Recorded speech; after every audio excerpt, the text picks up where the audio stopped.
Welcome to our special Board of Commissioners meeting of May 2021, as well as our Building and Planning Committee meeting this evening. We are once again doing this by Zoom, but we are making progress. So we are in the midst of an experiment within our boardroom, where as opposed to just myself and our township secretary, Jody Kelly, we actually have our township manager here, and we are experimenting with our new devices so that we will be able to continue with a hybrid of being some of us live here in the boardroom and others continue, on the Zoom process.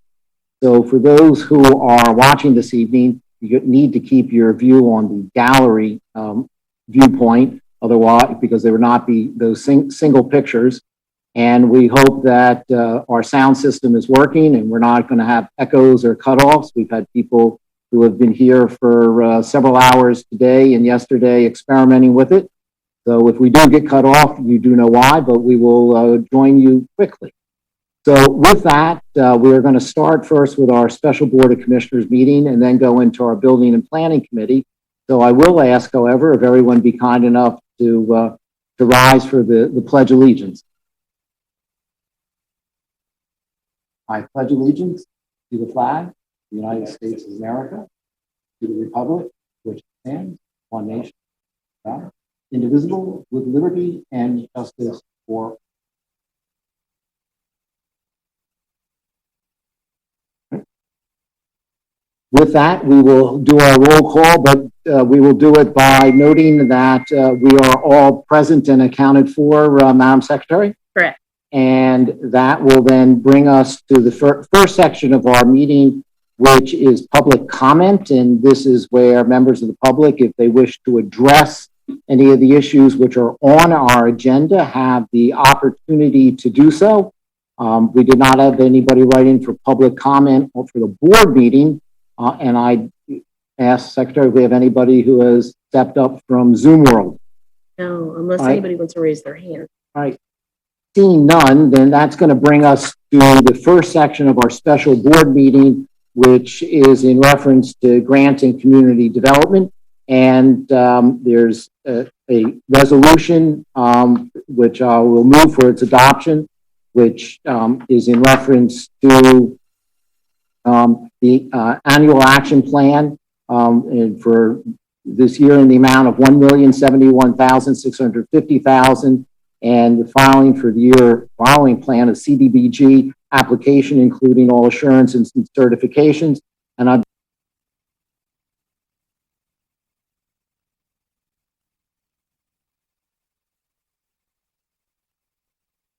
I'm getting signals that people are having difficulty or hearing.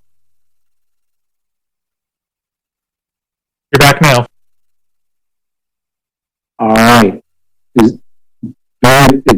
Hear me? Yeah, I'm here. Sorry, I did not hear you before if you called on me. Thank you, Commissioner Bowman. This is just to remind you that we've already done the two required public hearings to accept public input or community input for the action plan. We did review all the items at the last meeting. We have all of our usual items, the admin, public services, housing, economic development, and public works. So if anybody has any questions, I'm happy to answer them. But if you do adopt this tonight, we will send it to HUD by May 15th, and we should be good to go in time for the July 1st start date of the next year. All right. Commissioner Arroyo. Thank you.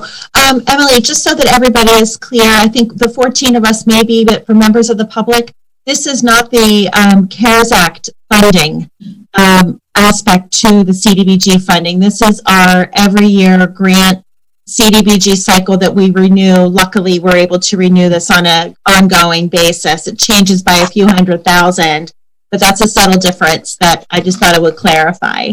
Yeah, that's correct. This is just the annual action plan, nothing related to the CARES Act tonight. Before we continue, the motion is made technically. I do need a second on that. Do we have one? Thank you, Commissioner O'Neill. Any other questions or comments from members of the board? Seeing none, we're in all call the vote. All those who are in favor of adopting the resolution, please raise your hand, signaling your approval. Anybody who objects, raise your hand. Seeing none, it does therefore carry unanimously. Thank you. And Emily, don't go far. Because the next item that we have on our agenda is also in reference to grants and community development.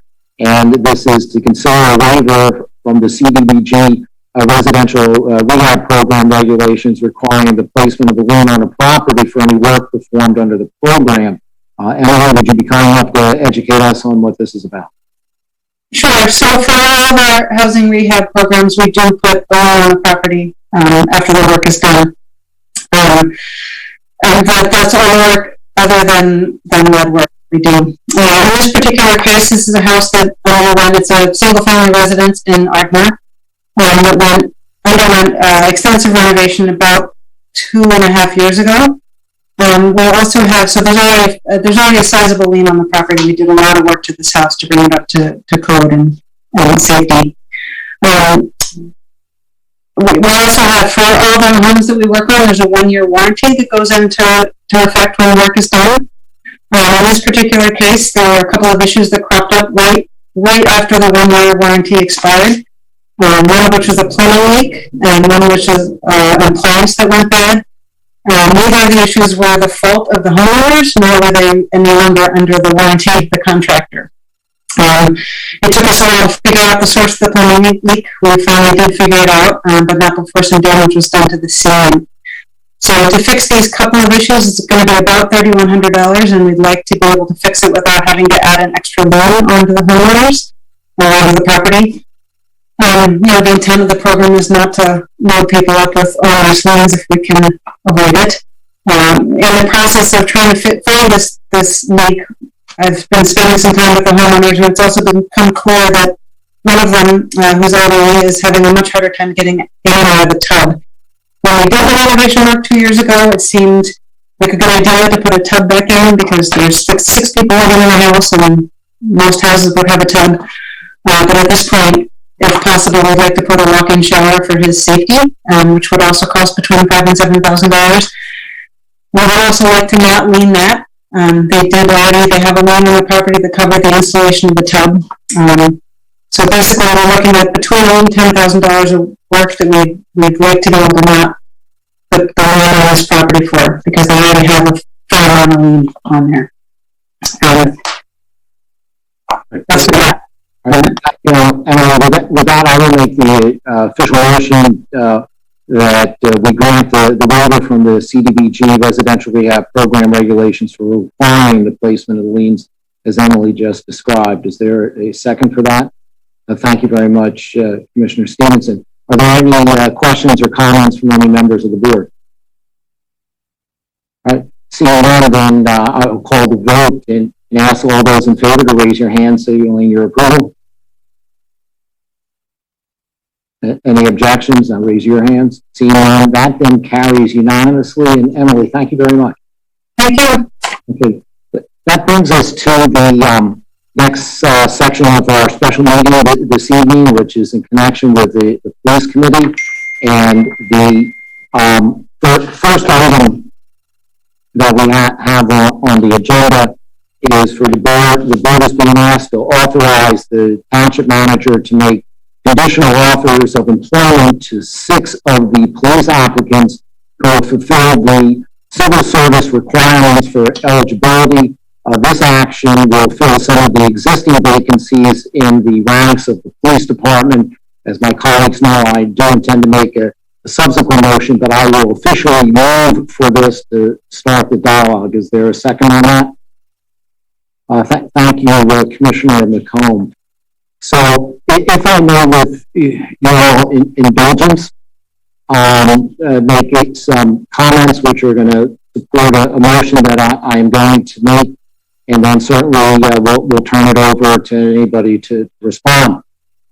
As each of my colleagues know, I'm about to ask that we consider an additional number be added to the amount that we're going to authorize. And I do this in recognition that all the members of the board have taken a lot of time to think through this process, and that I've had an opportunity to discuss this matter with them one-on-one, and I respect everybody's decision, whether they agree or disagree with this concept, and realize that everybody has to keep in focus what we are doing in reference to safety of our community, and as well as the cost of getting there. And I also recognize and acknowledge, and I think everybody should understand, that foremost in the mind of each of the members of this board is the concept of, what is necessary for the safety and security of our township. We're mindful that 42% of our budget goes to police, and this requires that we examine how those funds are deployed and whether there is more cost-effective methods of maintaining our standards. Naturally, that leads us to issues of personnel, and that the cost of police is the largest element of our budget. As late as 2008, we had 144 authorized officers. Our number is set at 136. Much of the impact of that reduction was absorbed by the advancement of technology, which relieved certain administrative functions. And in 2020, we began the year with 135 officers and ended with 130. In the first quarter of 2021, there were 5 officers left due to retirement, which placed the force down 11 below its budgeted strength of 136. In 2021, there was 1 more officer eligible to retire, and in 2022, there are 10 officers eligible to retire, such that if we didn't replace anybody, we'd have total vacancies of 33 officers. Historically, we have seen a drop of major crime activity. We track numbers of incidents of murder, manslaughter, rape, robbery, aggravated assault, burglary, theft, over and under $50, auto theft, and to show that we really have a very safe community. In 2010, those total incident reports were 1,145, and in 2019 dropped to 930, which is even more remarkable when you learn that in 1990, the total amount was 2,862. So that may lead to the question whether we're able to do more with less, but there are many components to factor into those numbers, including the changing times, and thus the potential of the downside of downsizing our force is that which we need to consider when we make this decision. We have many training programs, and if there are less officers, they're less available to cover when those are in training. We have school-related programs. We know that we rolled back the DARE program, and those of us who have dealt with community policing and improving police and community relations have noted that it's important to have the police interact with youth within our schools. If we roll back, we have issues of service time, investigation capabilities, how much people will, or how many officers will be available for traffic studies. This would reduce bike patrols if we roll back too many officers. There are issues that need to be considered about covering vacation times or special events. And when we talk about economics, we then have to look at overtime. So it's important to know that to become a police officer, there are hurdles to be met and screening before any of those are considered eligible to be a member of our police force. From the 25 candidates who were certified by the Civil Service Commission, prior to today, we had 8 potential candidates. As of this afternoon, we're now down to 7 potential candidates. And going forward, there's concern about the decrease in numbers of those potential recruits. Finding qualified candidates is more difficult today than it was before, and we need to recognize that there is an anti-police environment that does exist within the world in which we live.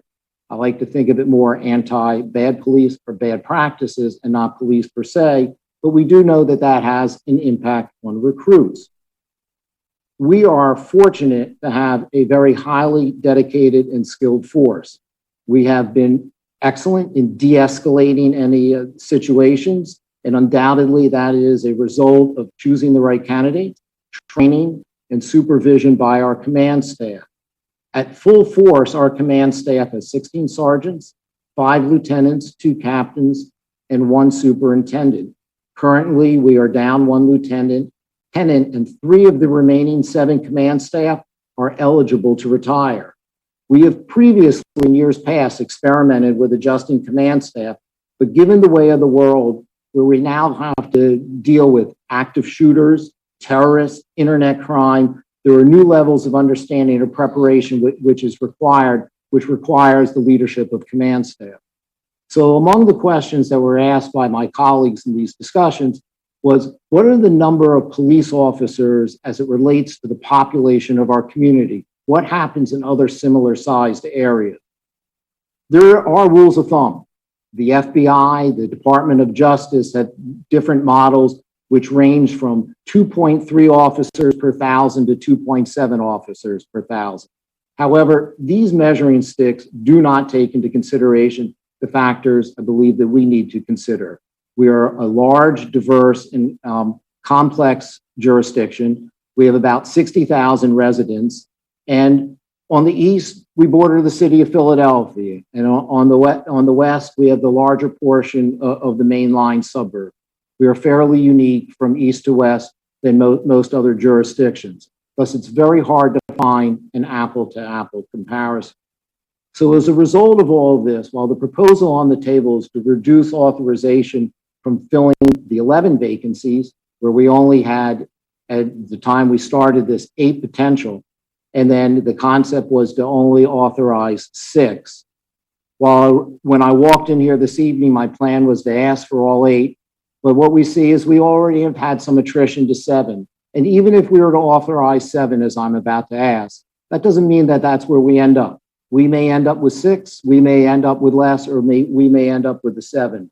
But I submit in so doing that by doing it in this fashion, this will allow us more time to evaluate what we have to do regarding the continuing costs of our police force, which needs to be addressed, and to assess how do we really operate with less? Are we potentially sacrificing the quality of services that we want? And if so, then we need to deal with that. If not, we can recognize that too. But I recommend that we do this slowly. So while we only have the option of going from 6 to 7, that is the motion that I am going to put on the table. Now, in light of the fact that I made the original motion, it would be somewhat contrite for me to say, yes, I consider that friendly. So therefore, with the current motion on the table of that we authorize 6, I'm going to move that we authorize 7 and ask if there be a second, and then certainly open it up for comment. Commissioner Grimes, thank you. Is there anybody that wishes to comment?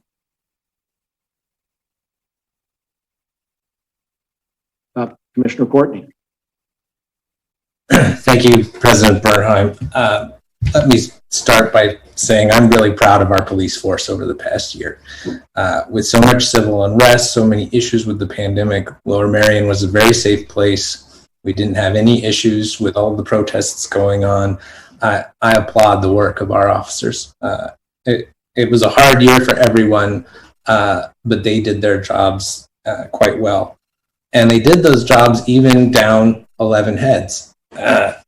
In a very difficult year with a reduced police force, Lower Merion was safe. And Lower Merion will remain safe, even if we replace none of these heads. Losing 11 heads on the police force would only be an 8% reduction. We would still have over 1 officer for every 500 people in Lower Merion. We have a large enough police force. The motion on the floor tonight for 6 would be adequate.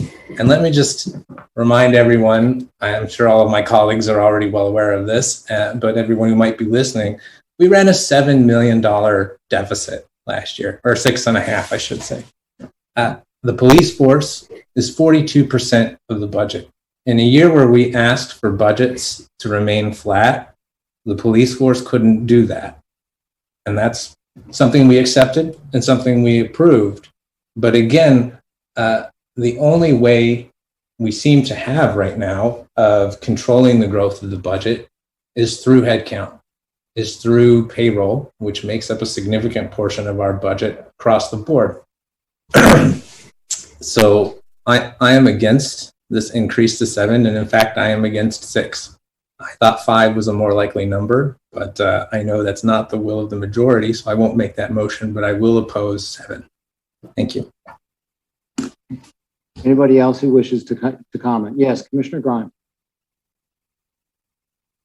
Thank you. So I'm going to agree with President Bernheim here, and I'm going to thank him for his extremely comprehensive discussion of his position here. The issue with me, and look, Commissioner Courtney's right, we're running a deficit, or we ran in the current year, and we need to address that. And it very well could be that there are efficiencies, call them cuts, that could be made in the police. But where we are right now, and there's a reason why our police force is the way it is, because it's keeping people safe.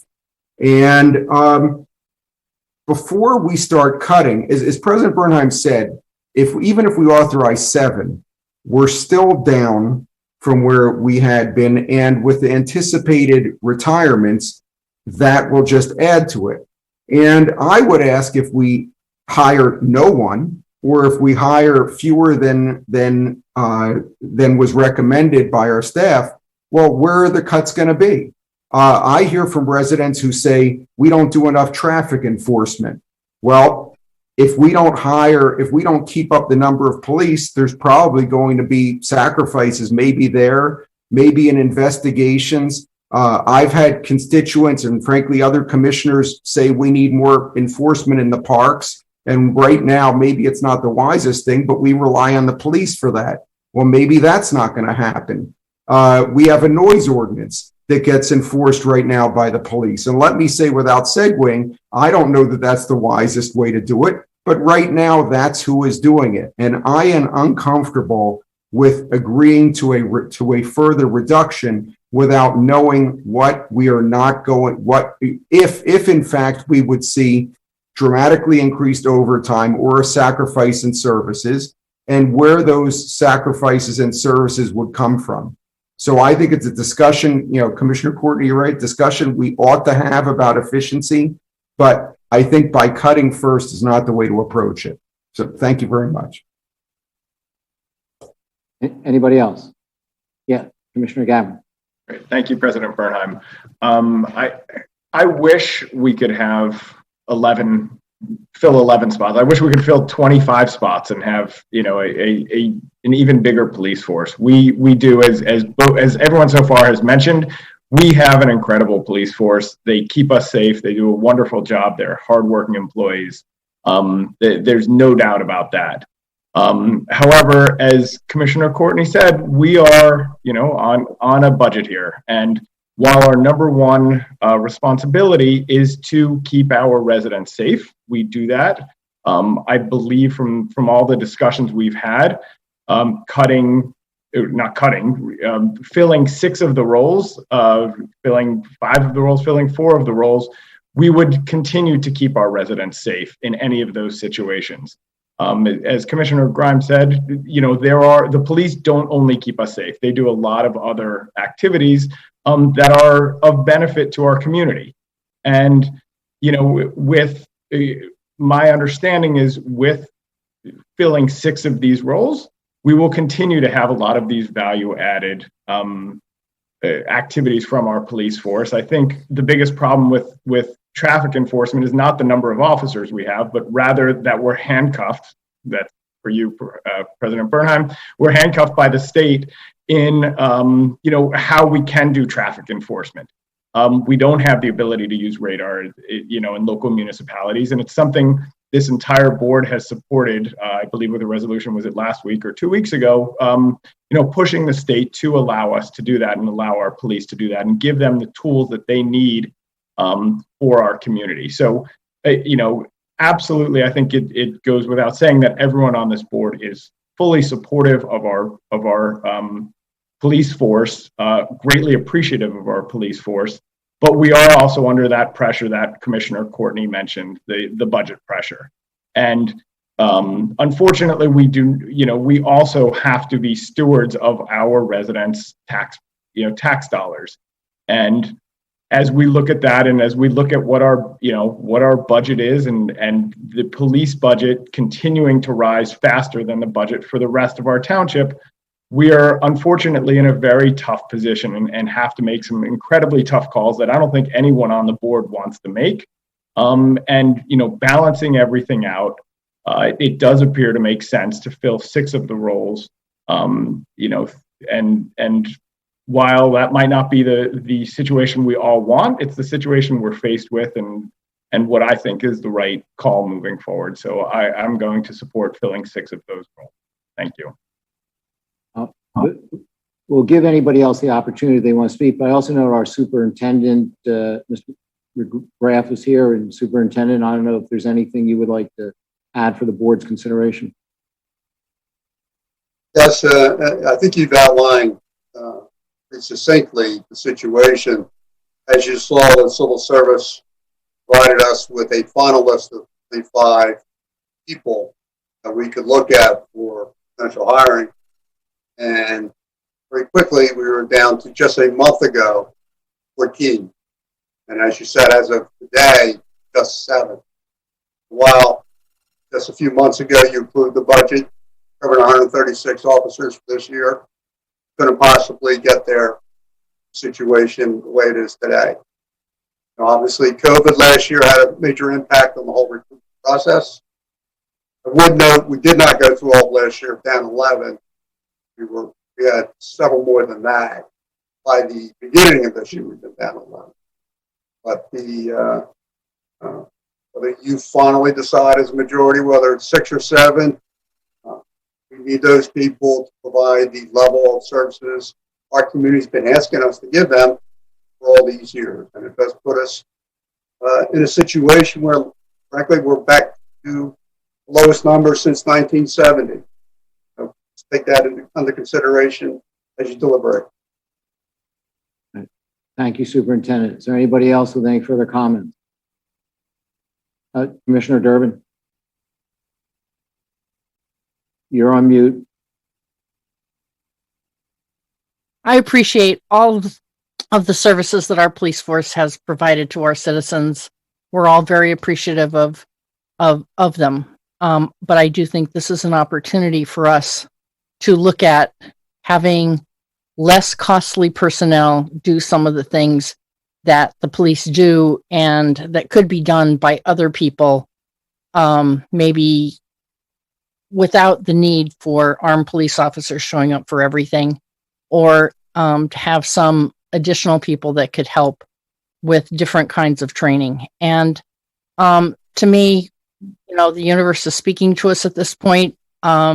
We've been very safe in Lower Merion. We appreciate being very safe in Lower Merion, but I think that this is a time for us to really take the opportunity to see if we can't do some of these services in a more cost-effective manner, and let the police do what they do best and not stick a lot of other things on top of them that we have done in the past. So I think staying with 6 is more than I thought we needed to do, but I'll stick with it. Good. Anybody else? Going once. All right.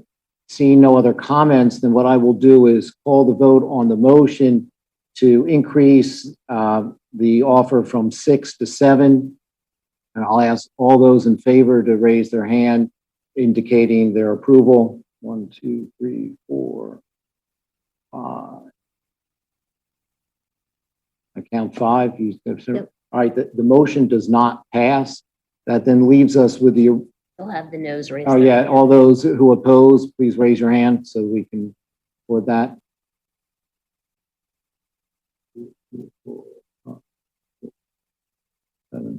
Okay, any abstentions? I don't believe so. All right, so the motion does not pass. That then leads us to the original motion to authorize for the employment of 6 officers. Unless there's any further comment, I will then call that vote. All those in favor then raise your hand indicating your approval. Anybody who objects, raise your hand. No, I believe that is one. Yep. Correct? All right. That therefore then does pass 13-1. This then brings us to the next section of the police committee, and that is to consider for approval a 2021 salary increase in the amount of 3% for the police department command staff. I will then move for that. Is there a second? Thank you, Vice President Gavin. Any discussion anybody wishes to have on this topic? Seeing none, I will then, call the vote. All those in favor, please raise your hand indicating your approval. Anybody object, raise your hand indicating you do not. It therefore carries unanimously. With that does actually conclude the business for the special Board of Commissioners meeting for this evening, which brings us to the next section of our topics tonight, and that is Building and Planning Committee. But before we begin, Commissioner O'Neill, I think there's someone you want to introduce us to. Oh, thank you, President Bernheim. And I would just like to take a minute between meetings to introduce a very bright young woman, a graduate this coming June of Haverford High School. Her name is Maya Richter. She and her family live here in Bryn Mawr and Ward 11. Yay, go Ward 11. And as a part, most of us who have high school kids know that there is a senior project requirement for graduation. And she, of all the opportunities she had, chose to work with the Board of Commissioners this year and to see how we operate and what it looks like to do constituent service issues, policy, note-taking. So she's on the call this evening, and she's taking notes. We've been texting on the board dynamic over the previous discussion. So I just wanted to say that she's starting at Lehigh University in the fall and is going to be studying probably government and most likely political science, but you know how it is. We're still determining that for sure, but can't wait to work with her. And if anybody would like to meet for coffee to meet her, to share perspectives, I'm happy to arrange that. So I'll be in touch. Thank you, President Bernheim. Well, thank you very much, and we welcome her. I knew she was here. I probably would have called her to see if I could change your last vote. So, in any way, I will now call and recognize Commissioner Grimes for Building and Planning Committee. Thank you. We have 7 categories, I guess, of items on building and planning tonight. The first is about the escrow releases. Are there any commissioners who would like any escrow item on the list taken off before I make a motion? Okay, seeing none. I will move to recommend to the Board of Commissioners approval of the release of funds held in escrow as improvement guarantees in accordance with Section 135-5 of the Township Code for the following: 47 to 65 Cricket Avenue, Cricket Flats Development Escrow Release Number 3 for $17,656. 121 City Avenue, Balakinwood Shopping Center Residential Development Escrow Release Number 2 for $70,142. 10 Union Avenue, escrow release number 7 for $16,637, and 396 West Lancaster Avenue, Chase Bank, escrow release number 1 for $514,847. Is there a second? Thank you, Commissioner Whalen. Any commissioner discussion? Is there any public discussion? I see none. I will call the vote. All those in favor, raise your hands, signifying aye. 6, 7, 8, 9, 10, 11, 12, 13. President Bernheim, are you voting? Yes. Thank you. In favor. Any opposed? Seeing none, the motion carries. Before we get to the next item, I am going to jump to item 6 briefly.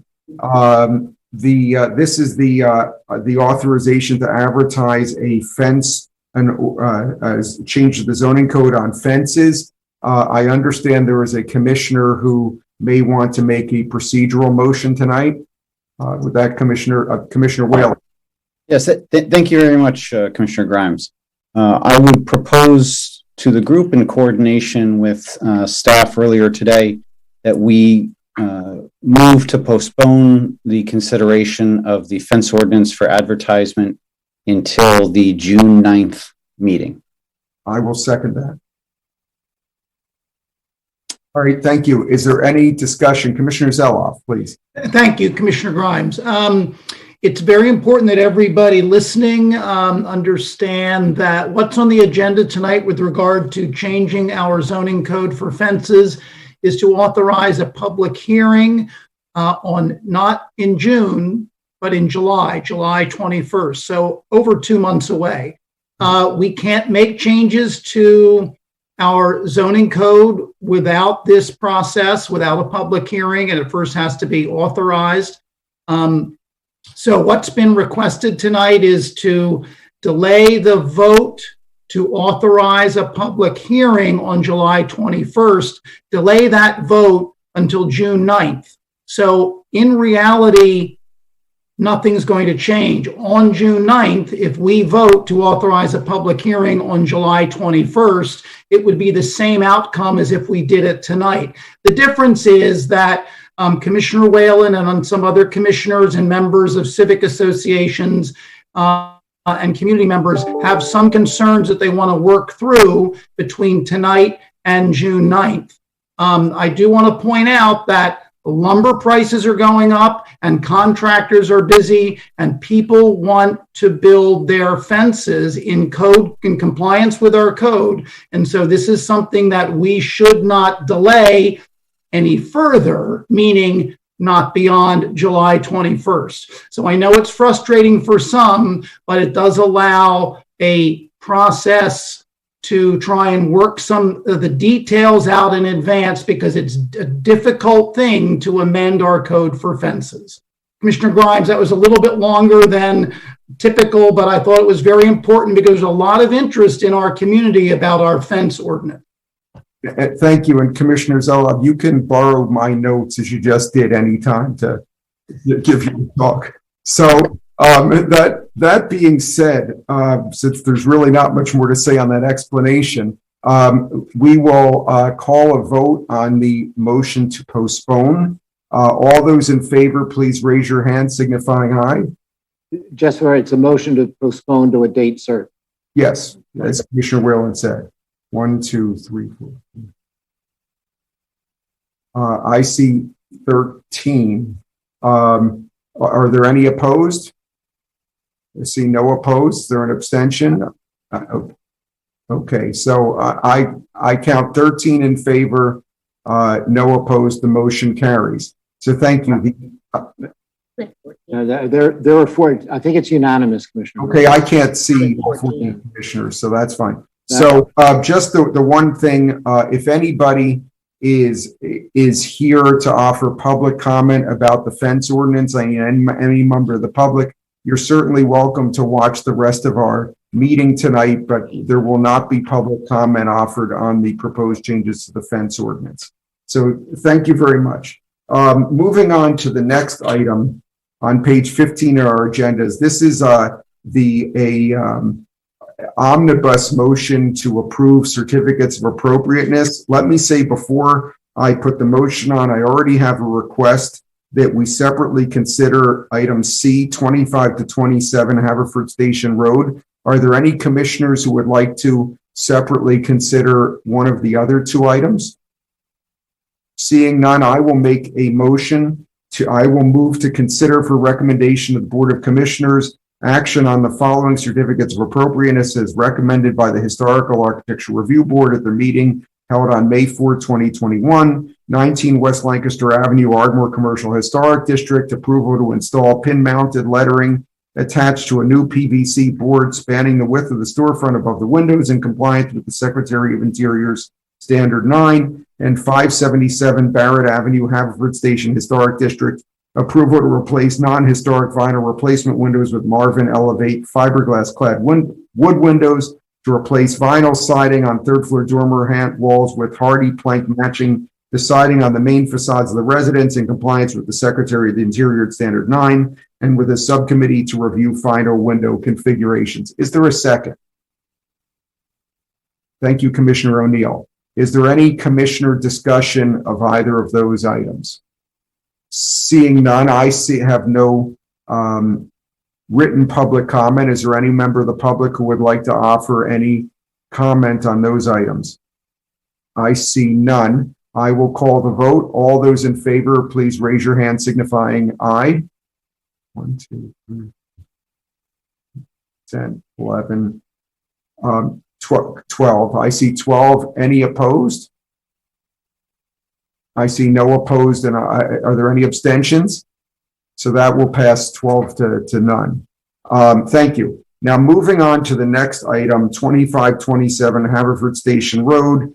This is a request, and I will make a motion for approval to alter the front facade of the store by replacing the entrance door and storefront windows and installing sconces flanking the front entrance in compliance with Secretary of the Interior Standards 9 and 10, and denial to paint the brick and to remove the door surround and fan light above the entrance. Is there a second? Thank you, Commissioner Stevenson. Okay. Greg Pritchard is on. Greg, is there anything you want to say on this before I open it up to commissioner comments? Yes, Commissioner Grimes. Good evening, and thank you all for having me. We have come up with a few suggested or recommended conditions of approval for this item, and I can quickly go through that a bit. First of all, to give some context, and then to go into the recommendations. I will share my screen. And so as you may have seen in your packets, this is the property in question. And the recommendation from the HARB included these 3 points which they recommended denial of. We've been in discussions with the applicants and their designers regarding the design intent of the project. The brand identity for this particular retailer is a white painted brick facade, and they want to keep that consistent across all of their stores. And this is a rendering showing what they had proposed to turn this particular storefront into. And a comparison showing some of the door and window openings that are changing configuration, and other facade elements, including that storefront or the front entrance surround, which they had proposed to remove originally. And a closer view of that. And this fan light, which is this half circular window above the entrance door, which they had originally proposed to replace as well. HARB saw this as a contributing and important historical element of the building, and so they recommended that it remain along with the door surround, which is a significant architectural feature that is a character-defining element of the building. Now, we came up with a few conditions of approval that we'd like to recommend this evening for your consideration. The first, that the decorative fan light over the front entrance be retained and repaired as necessary. The applicant stated in the HARB meeting that they would be fine with this condition. Number two, that the decorative door surround in front at the front entrance be retained and refinished or repainted as practical. That the voids in the brick facade, and what I'm speaking of are some of these holes in the brick and mortar joints, which were revealed by the removal of an old piece of cornice trim. You can kind of see the outline of here. That prior to the repainting of, or the painting of the facade, that those voids and openings be filled in with cast stone so that they could be not visible when painted. And finally, that number four, that the painting of the masonry surfaces shall use a breathable mineral silicate finish, which is a product that was recommended by the township's historic preservation consultant. And they did cite one particular manufacturer that they spec frequently that they could recommend So we added that to the condition as well. So I'd be happy to take any questions on this application and any of those conditions. Thank you. Okay. Let's have questions for Mr. Pritchard first. Commissioner Courtney. Thank you, Commissioner Grimes. Greg, is this a historic resource, a Class 1 or Class 2 historic resource? This particular building is what we call a contributing resource to the Haverford Station Historic District, meaning that it's a building that is considered to be a defining part of the historic streetscape along Haverford Station Road, which is the commercial section of that particular historic district. Okay, thank you. And then I guess I'm having trouble matching up the 4 conditions you put forth with the description in our agenda.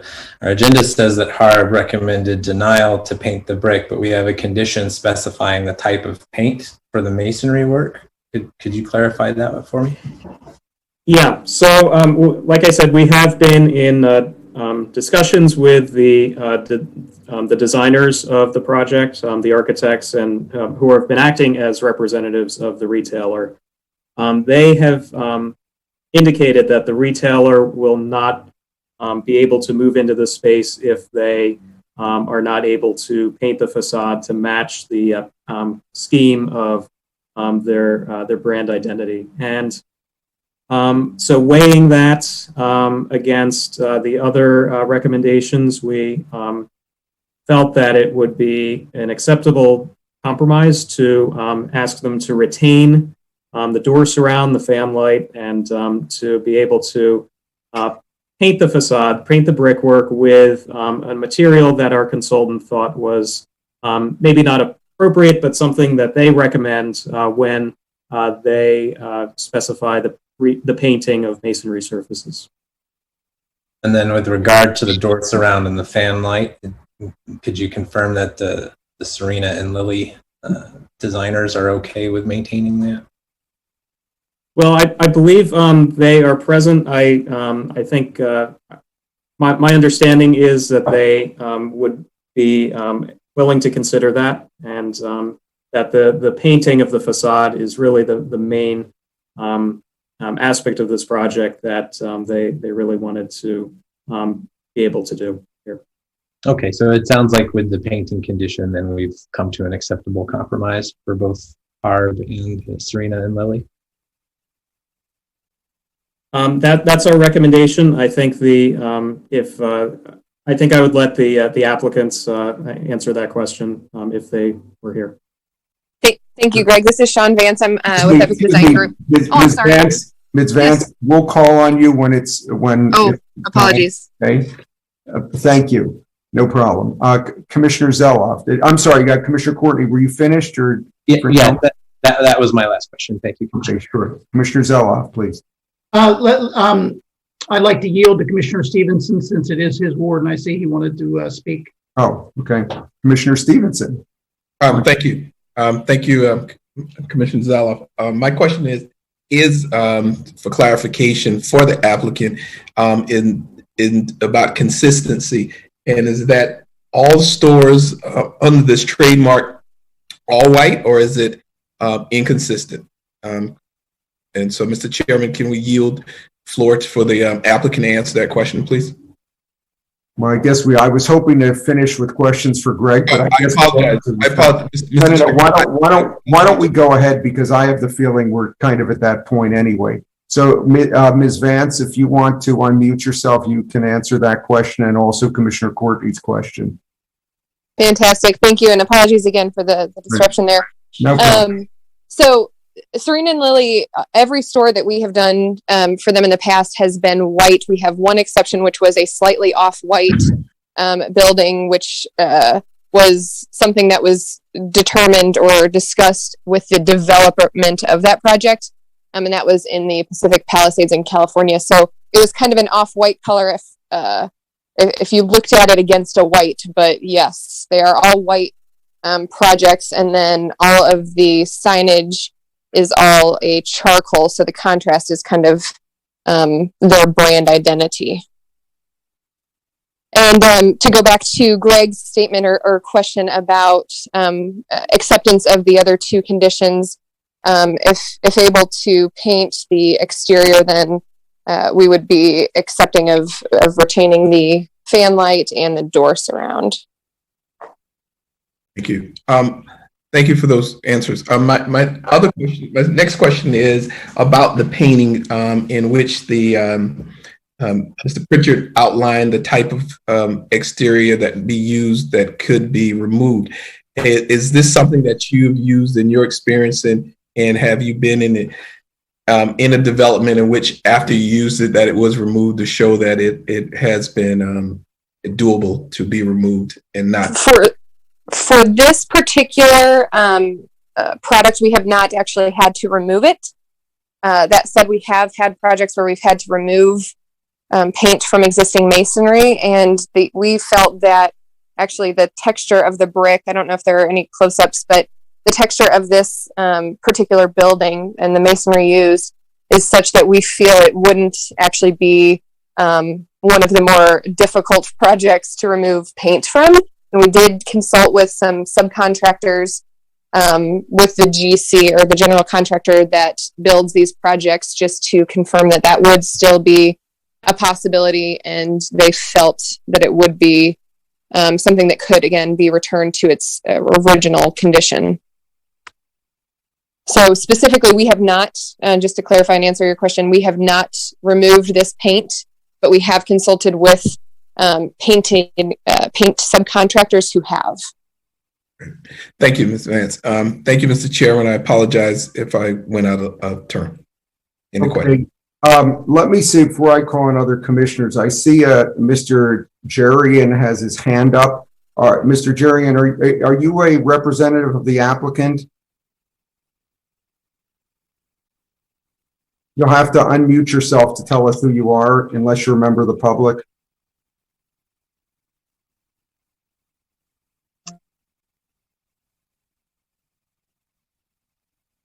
All right, we're just going to keep going, and then we'll see who that is later. Are there any other commissioners with any questions, either for? Okay, I see Commissioner Zelov. If you want to say something else at this time, and then we'll have Commissioner McComb. Thanks, Commissioner Grimes. My first comment was handled by Commissioner Stevenson. I wanted the input from the applicant, but then I just would like to answer your question, Commissioner Grimes. Dean Jarakian is on the call, and he is the owner. He and his family members own the building. And so, Serena and Lily would be a tenant under lease, as I understand it. And so I think that if Mr. Jarakian is able to, speak, I think it's important that he do so. Right. He just wasn't there a few minutes ago. Are there any questions? Oh, I'm sorry, Commissioner McComb, why don't you go ahead? Thank you, Commissioner Grimes. Greg, quick question on the painting. Was the original discussion at the Harb about the painting, was it because it's inconsistent with the other buildings that are adjacent to it? Or is there something about painted brick that is inconsistent with the historical scheme? Because it doesn't seem to be that the latter would be true. Yeah, well, actually, painting a currently unpainted masonry surface is not considered an appropriate treatment of an historic property, an historic facade, because it not only changes the character of that material, but it is very difficult to reverse. It may be reversible, but it's very difficult to do so, and it could lead to potential damage of that masonry. So that's in general terms, that's why Harb, in my experience, has never recommended the painting of a masonry surface. Okay. Just my experience, say in Washington, Capitol Hill, I would say that 60 or 70% of the buildings are brick, same vintage, but painted, and it looks pretty terrific. But thank you. Great. Thank you. Are there Commissioner Vice President Gavrin? Why don't you go next?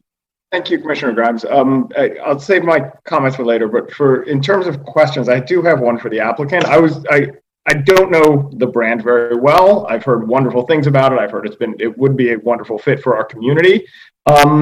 I was looking at the website, and on the blog under my story, the store that's highlighted is the San Francisco store, which seems, unless it's changed, has a black front, a beautiful front, but it's painted black. And the comment underneath, it says, when I first started sketching this concept years ago, I was inspired by traditional European storefronts. The view from the street is probably my favorite aspect of the shop. So I'm just kind of, if you could talk to why that one's different, how that differs, or is that an older concept? Just trying to understand this a little bit better. Absolutely. So that is an older concept. So that is actually one that we did not fully participate in. And so what Serena and Lily is really trying to do currently, and as you'll see in most of those other photos, is trying to establish themselves and kind of create, even though the interiors are not prototypical, just an identifying character on the exterior of these buildings. So that was before that really came into motion. And again, not as the architects on the project. And I believe, I should know this a little bit better, but we've been working with Serena and Lily for, I believe, over 5 years now, and done probably 10, 12 locations. All of them have been white or an off-white, as I mentioned previously. So trying to continue to move the brand forward with that exterior facade rather than kind of these one-offs, if you will. Gotcha. So do you know you've done 10 to 12, how many stores existed before that may have a different look and feel to it? To be completely honest, to my knowledge, I think there might be one or two. I really don't. We've actually done a couple of remodels for some of the other projects that were open before us and turned them into white buildings or refreshed them into white buildings. But I believe that you only really have, it would be very few. And unfortunately, I don't have an exact answer for you on that. I apologize. Okay, not at all. Thank you very much. I appreciate it. Thank you. Thank you. Commissioner Sinai. Thank you, Commissioner Grimes. I have some questions for Greg to start off with. And Greg, you mentioned this with a contributing resource. Are there specific elements of it that are contributing, or it's in the historic district and therefore it should largely be kept as is? Well, we always look back to original blueprints if we have them on file, historic photographs, and in this case, we did have the original 1932 blueprints of the building, which showed certain elements like the door surround, which was present. I think it's been altered a bit since that time, but that cornice trim that was removed at a certain time. So that's obviously something that we can't talk about anymore because it's been removed. But and also it shows us things like the window configuration, which the applicant is actually trying to replicate into something. The new windows they're proposing are much better in keeping with that original design intent of the original architect from the 30s. When it comes to historic elements or contributing aspects of the building, it's essentially those original features, and the materials I'd say would be included in that.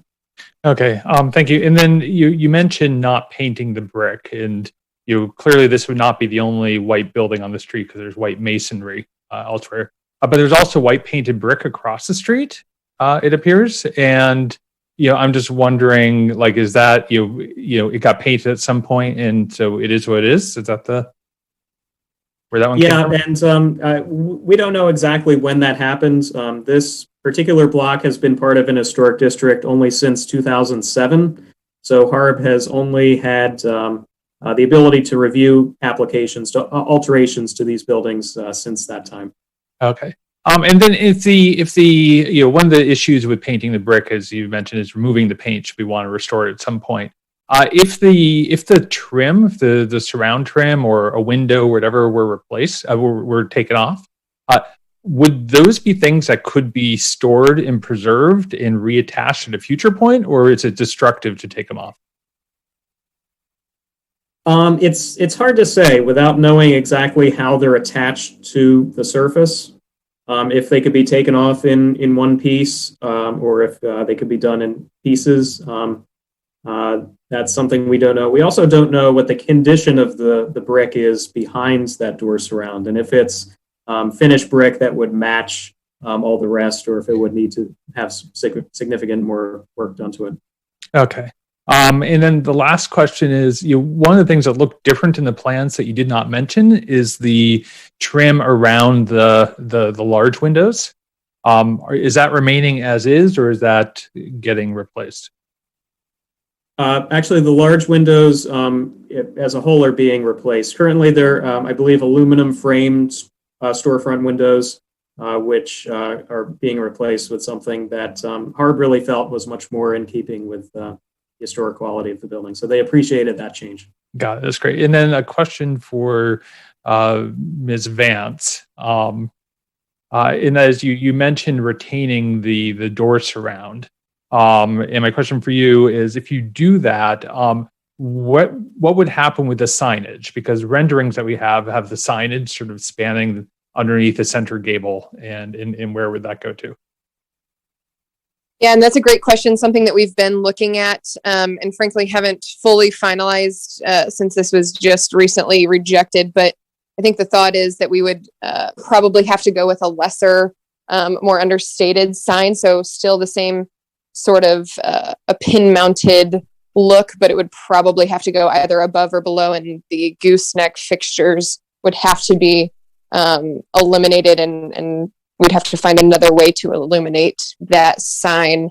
So haven't fully vetted that. Frankly, obviously the preference was initially to remove the surround. I think that would be obviously still the preference, but knowing that obviously the painted brick and being able to get this to a white building is really more of a deal breaker. I think that's kind of where we're willing to work with and compromise on signage. So, and that was something, the signage is handled completely separately as well. So we will be reapproaching the Harb with that at some point with the actual sign manufacturer, hopefully sooner rather than later. But that will become a full submittal, at which point we'll hopefully have that ironed out. But it will have to be more understated, working around that surround, certainly. And I'll ask you the question I asked Greg, which is, if you remove the surround, it's your sense that is something that could be tried to be preserved, or that would be sort of destructive and, it would be gone forever?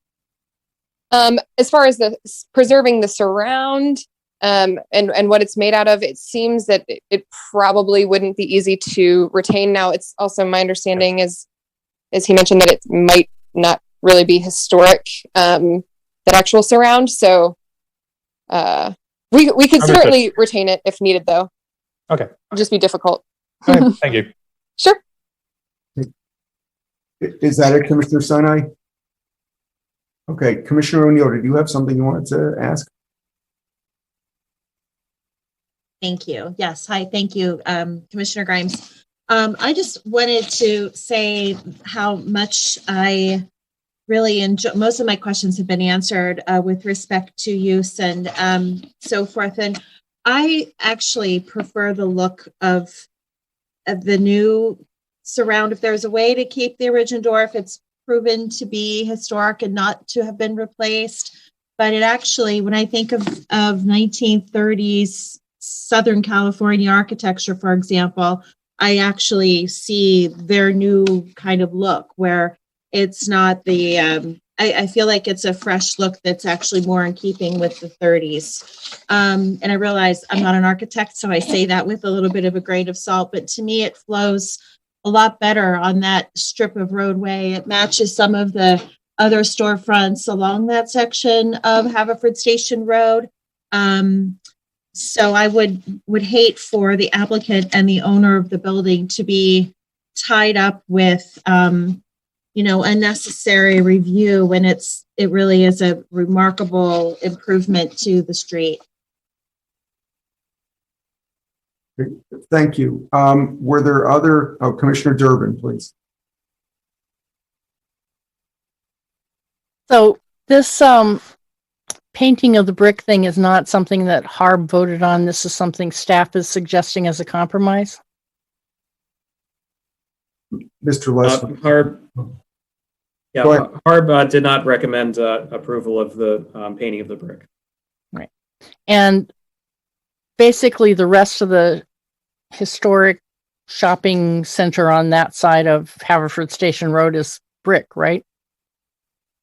No, nobody's painted any bricks other than this request, right? Not on the east side of Haverford Station Road, correct. All right.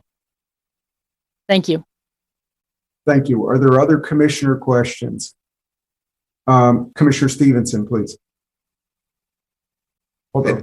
Thank you, Mr. Chairman. I want to follow up on Ms. Durbin's question. I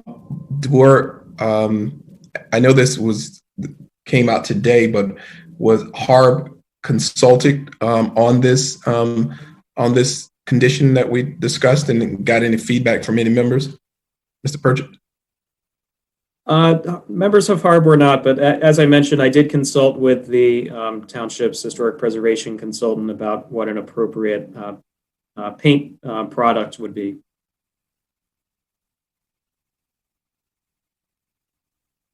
Thank you. Thank you, Mr. Chairman. That was the only question. Thank you. Seeing no other commissioner questions, I just have one or two. Now, Greg, just to clarify, Harb recommended against the painting. Is that correct? That is correct. So we don't know that Harb would approve of the compromise that you've suggested either. Is that correct? Yes. Okay, thank you. So, Ms. Vance, if I could ask you another question, and I'm asking this without I'm certainly not a marketer, and I think my colleagues would know I certainly shouldn't be a marketer, but the store is looking to come into a historic district. You're looking to locate in an area that you know is a historic district. And I would suspect, and this is my opinion, that that's one of the attractiveness features of this area is its historic ambiance. But you're saying that it's a deal breaker if they don't get the paint change. Has there been a marketing study that they can't do just as well with the brick the way it is now?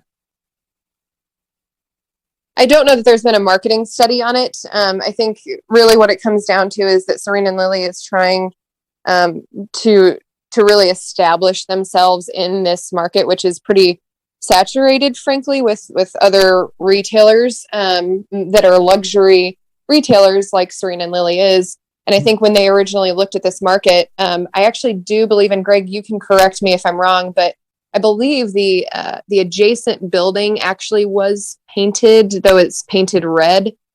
The brick, I think, at least on the side, and I believe the property owner made us aware of that. But that was painted, and then across the way there was also the building that was painted white. So I think, in their initial studies, looking at locations and really close proximity. Other buildings in close proximity to this one, I think they were of the belief that this is something that would actually fit within that area. Yeah, so I believe that facade that we were just looking at, I believe that's actually painted in that alleyway. Okay, thank you. If you could, that's a little distracting. Do you know, was there any consideration by the store about keeping the appearance the way it is, given that it's in a historic district? It was something that was not well received from the high up. So I mean, I think we have some of them we've gone back and forth with, but I wouldn't say that it's 100% a no, but it was very ill received and something that we thought, again, in looking at it initially and actually going out to this site with them before starting the lease negotiations, it was something that they definitely wanted to pursue since they do not have any brick buildings like this in their fleet. Okay. So, and I think if I might add one additional thing, we certainly are not trying to, take down the historic nature of a building. I think as Greg stated, looking at the windows, trying to keep the fan light, things like that, we're certainly trying to maintain as much as possible, but also just want to make sure that it is, a successful location for the client. I understand that. And, sure. And thank you for answering my question. I would just say, because you just raised the issue, the store is looking to repaint the property in a color that our Historic Architecture Review Board has said is not consistent. They were also initially looking to take down the window in the front and change the entranceway from the historic features. So I think that's a matter of interpretation, what they were trying to do. So, but thank you. Sure. Let me, since there were no other questions, before we open to public comment, Mr. Jarikian, and I apologize if I mispronounced your name before, and maybe I'm doing it again. It's not intentional. I will allow you to make a comment or two if you'd like, since I understand you're the owner of the property. Yeah, thank you. I appreciate that. And before I was having a little trouble unmuting myself, but pronunciation is close, but it's Jarahian, Dean Jarahian. Right, I apologize. That's okay. It's a hard one. And my family has owned this property since about 1984. So almost 37 years we've taken care of this building. And, we've watched, changes all over the place, and we've kept it, kept up with it as well as we could and preserved as well as we could. I want to, and some of the stuff's been touched on, but I think it's important to emphasize, I think that one of the first questions asked was, is this a historic building? It's not a historic building.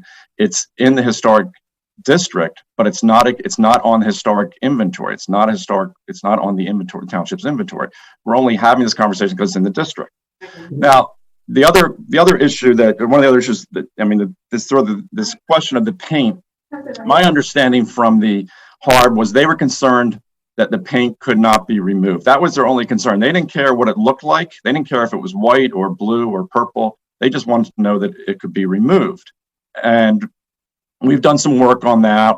And there's actually a company in Downingtown called Dumont that makes paint removals products. And I talked to them yesterday, and they've done paint removal work at historic buildings all over the world. They've taken paint off of the U.S. Capitol, the Empire State Building, the Louvre, the Eiffel Tower, the Statue of Liberty. They know how to take paint off of historic buildings. So I think that was sort of it's an old concept of being difficult to take paint off brick. Doesn't mean it's impossible. There's plenty of ways to do that. So I think that's important to know. It's not a historic building, and it's possible to take the paint off. So I think what the HARB, they looked at this as if it was a historic building and as if it was impossible to take the paint off. It's not. And also, as touched on, is that building, as we just saw, the building next to us is painted. It's painted red. The building across the street is painted white.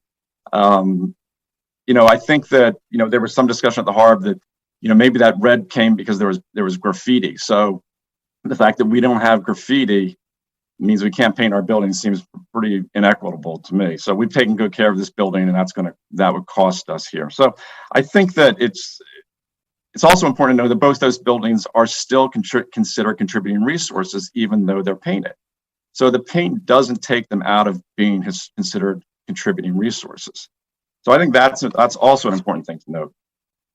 The second to last thing I want to say is the HARB's draft guidelines simply say that unpainted masonry surfaces should generally remain unpainted. It doesn't mean they can never be painted. It means just generally. So if there's a reason to allow painting, I think that should be allowed. And that's, the reason here is we have an opportunity to get a really terrific tenant into Haverford. I've talked to them, and that, they've said to us, if we don't do a deal here, it's not like we're going to go to Suburban Square. We're going to go to Tampa, or we're going to go somewhere else. This is the building we want to be in, and this is what we want to do with it. And I think it's really an almost perfect tenant for Haverford. I mean, they have locations, like you heard, they have locations in Del Mar, California, Palm Beach, Florida, Westport, Connecticut, East Hampton. This is a perfect neighborhood for them, and it will, having them there is going to raise the values of the properties around it. It's not going to hurt the district. It's going to help the district. They're going to take care of that building. If we don't have a tenant in there, it's going to be a lot harder to care for it. I think putting that building into productive use is the best way to preserve it. And that's what, we're looking to do here. The building's been empty for over a year now. It's a difficult retail market. We've had trouble putting people in there in the past. Even before the last year, our tenant there wasn't paying his rent for a long period. Ryan, if you could wrap up your comments, please. Okay, well, that's really all I want to say is that the best way to preserve this building is to have a productive tenant in there, and that's what we're asking for your help to do here. So thank you. Thank you. Okay, we're now going to move to public comment.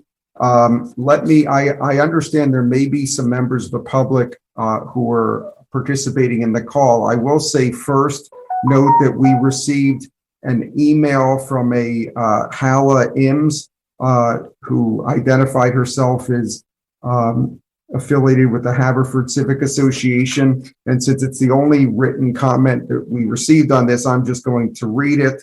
After reviewing plans and renderings submitted by Serena and Lily for the site located at 2527 Haverford Station Road, the Haverford Civic Association supports the proposed changes to the structure currently located at that site presented to HARB on May 4. The HCA understands the building sits in the Haverford Station Historic District, nonetheless supports the proposed changes for reasons including the economic benefits and the aesthetically pleasing architectural changes. Okay. Do we have any other any member of the public who wishes to comment? Miss Ims did raise her hand and I've put her into the meeting, but since you read her comment, I don't know if she feels a need to comment. I do actually, if it's okay. Yeah. Are you able to unmute yourself, Ms. Ims? I mean, so we can see you? I unmuted myself. No, but if we can see you. Trying, if you don't mind, I'm right now. Oh, wait, hold on. Oh. Yeah, if it's okay. Just go ahead. If we can forget the video right now when I pull it up, you've got the palm trees and everything behind me. Anyway, first of all, I want to thank the commissioners for your extensive discussion this evening. I thought it was excellent and very similar to the meeting we had with the Haverford Civic Board last night. Most importantly, we came to the conclusion that Serena and Lily would be a wonderful anchor store in Haverford. And as someone else had mentioned, I believe the owner would really enhance the community and help the surrounding area. We've had several stores close in the past year, so this can only help our community. And I truly hope that the commissioners will vote unanimously to approve this, as the Haverford Civic Board did last night. Thank you. Thank you. Is there anyone else offering public comment? I don't see anyone. So now we'll close public comment. We do have one person. Betsy Kremer from the HARB. There you, Ms. Yes. If you don't mind, so we can see you. Thank you. Go right ahead. Yeah, my name is Betsy Kremer. I'm the chair of the HARB. And I'm lucky, I'm grateful, I should say, that I made this evening's meeting. I'm extremely surprised to see these proposals from the township, from the Building and Planning Department. This is not at all what the HARB discussed. It's certainly not what the HARB, I feel pretty confident. Usually I don't feel confident speaking for the HARB, but I feel pretty darn confident speaking for the entirety of the HARB that this is not something that we would ever accept. We discussed during the HARB meeting the potential to whitewash the building as kind of it was proposed by the applicant, I believe, as a sort of, not permanent paint per se. And the HARB had a strong knee-jerk reaction to even a whitewash of the building. I want to touch back on what the owner had mentioned, that the building is not a historic building because it's not on the township's historic resource inventory. That is not how the resource inventory works. The buildings on the resource inventory are under the jurisdiction of the HC. So since this building is a contributing resource in the district, that it is a historic building in the township's eyes. The buildings in the district that are painted were painted before it was a designated historic district.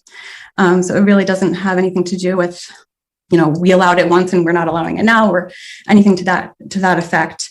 And another point that was made is that the Harb is generally opposed to painting of a building. But the only time that the Harb would look favorably on painting a brick building is when the brick is in a very poor state of repair. So this brick is in good condition, and there really is no reason that a historic building should be painted, because even if it can be removed, I'm sure the methods of removal would damage the brick, and it's extremely difficult to ever get it removed entirely. And the examples that are given, the U.S. Capitol building, the White House, and the Louvre, I'm sure they were not painted in full. They were removing graffiti. It wasn't a fully painted building. So I just wanted to chime in and voice that I'm surprised, and I'm a little concerned at the proposal that's on the table to kind of a compromise. I don't think that the Harb would consider it a compromise. I think we would consider it a loss. Thank you very much. Okay. Well, now, I'm just making sure there's no other public comment. I don't see anyone. So we'll now move to commissioner comments. Are there any commissioners who would like to make a comment? Commissioner Stevenson. Thank you, Mr. Chairman, and thank you, everyone who made comments tonight. I appreciate all the feedback that was given tonight.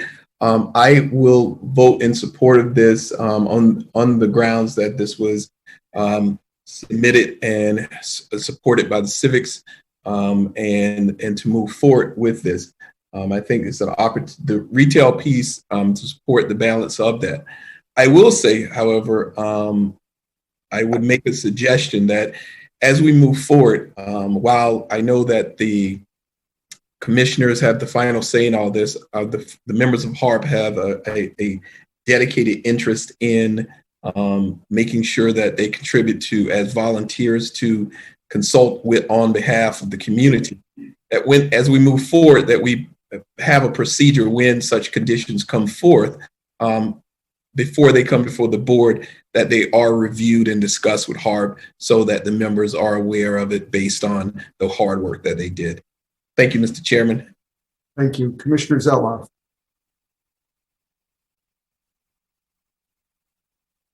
Scott, you're muted. There we go. Thank you, Commissioner Grimes.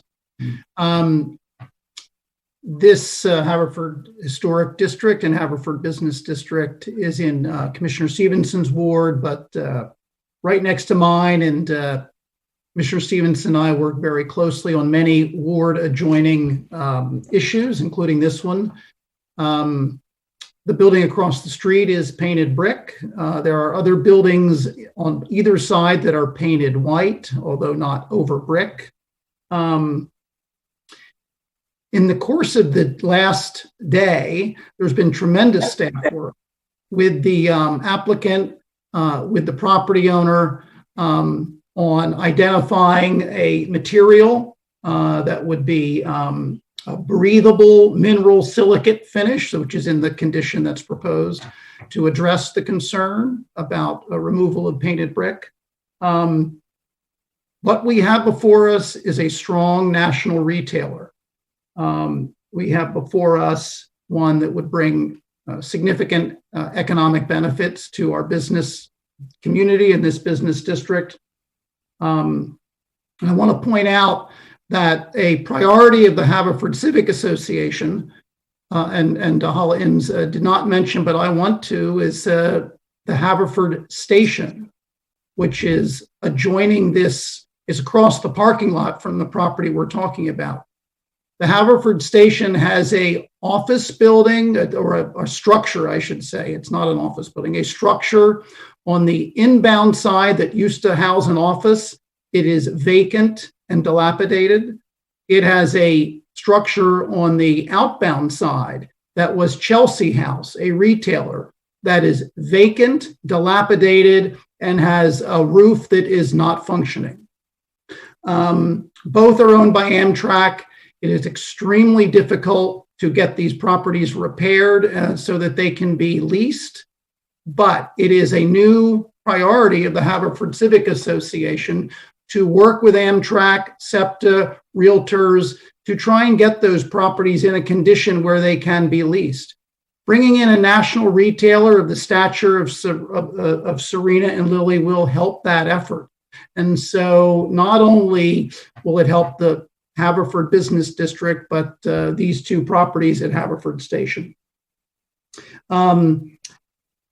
The role of HARB is to make recommendations. And when the recommendations come forward with some challenges, staff goes to work. And that's what they did. And Greg and Chris, the output, the outcome and the recommended conditions are because of a lot of attention to what makes sense with the recognition to HARB's recommendations, but also recognizing the role and decision-making of this board and all that we take into consideration as we make a decision like this. The recommendation includes keeping the surround at the door. It includes keeping those the moon-shaped divided lights above the door. So I think that we should welcome Serena and Lily to Haverford and to Lower Merion and support the conditions that have been presented by the staff tonight. Thank you. Thank you. Commissioner Courtney. Thank you, Commissioner Grimes. I also have a segment of Haverford in my ward, though not adjacent to this area, but I still feel the need to speak because I was at the Haverford Civic Association meeting last night, and I concur with Commissioners Stevenson and Zeloff that this is an appropriate change, and it's a welcome change to a building that will improve commercial district. I think Mr. Darahian made several great arguments that I won't endeavor to repeat, but I thank him for being here tonight to make those arguments. And in my mind, the role of historic preservation is really to preserve the character and value of Lower Merion. And I look at this design, this rendering that's been put forth, and I don't see it reducing the value of Lower Merion. I don't see it altering the character of the Haverford commercial district. In fact, I see it as an improvement. Certainly getting a retailer over an empty storefront in a time when we know that retail is struggling is an improvement. People move to Lower Merion, not just for the historic character, but also because we have fun commercial areas like Haverford, and we attract retailers like Serena and Lily. And I think we should make it easier for them to move in and not harder. Thank you. Thank you. Commissioner McKeon, did you want to say something? Go ahead. Yes, thank you. I echo a lot of the things Commissioners Zeloff, Stevenson, and Courtney have just said. We should not be chasing away good commercial tenants who have reasonable proposals. I think this is a situation where there's both. It's not an H1 or an H2 resource. There's a similar building across the street. And I think at some point, historical preservation is very important. But at some point, it starts to overstep its bounds if you talk about causing detriment to a commercial district. We don't want empty storefronts. We don't want blight. And this is an opportunity to bring in a tenant that I think that the community really wants. And Mr. Dragian laid out some very good ideas there. So I think that staff worked hard to find a compromise. And I think that's important that we work with the tenant and find something they can live with. Thank you. Other commissioners? Commissioner Durbin.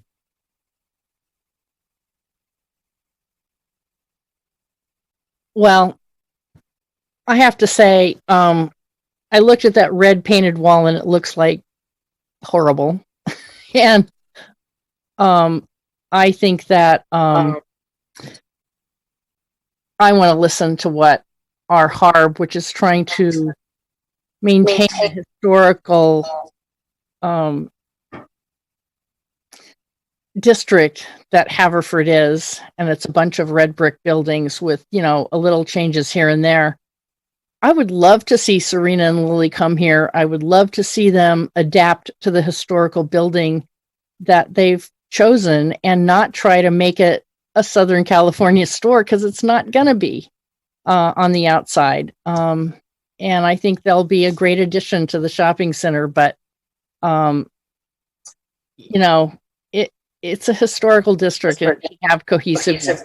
And I think we should go with the recommendations of the HARB. Thank you. Other commissioners who haven't spoken. Commissioner Vice President Gavin. Thank you, Commissioner Grimes. I'll agree with Commissioner Durbin here. I think, as I said before, I think this would be a wonderful fit for our community. I think Serena and Lily knows that, which is why they're looking at this store. I think this will be a very high performing store. It will be a wonderful addition to their portfolio. And, you know, I would hope that regardless of the decision that comes out tonight, they would still be excited about moving here and becoming part of our community. As a marketer myself, I know, you know, sometimes the path of least resistance is the way to go. You know, it's easy. This is our brand. This is what we're going to do. This is what we want to do. But I think there's a real opportunity. And I think, to me as a marketer, one of the best challenges is taking my brand and matching it with the brand of the community I'm going to.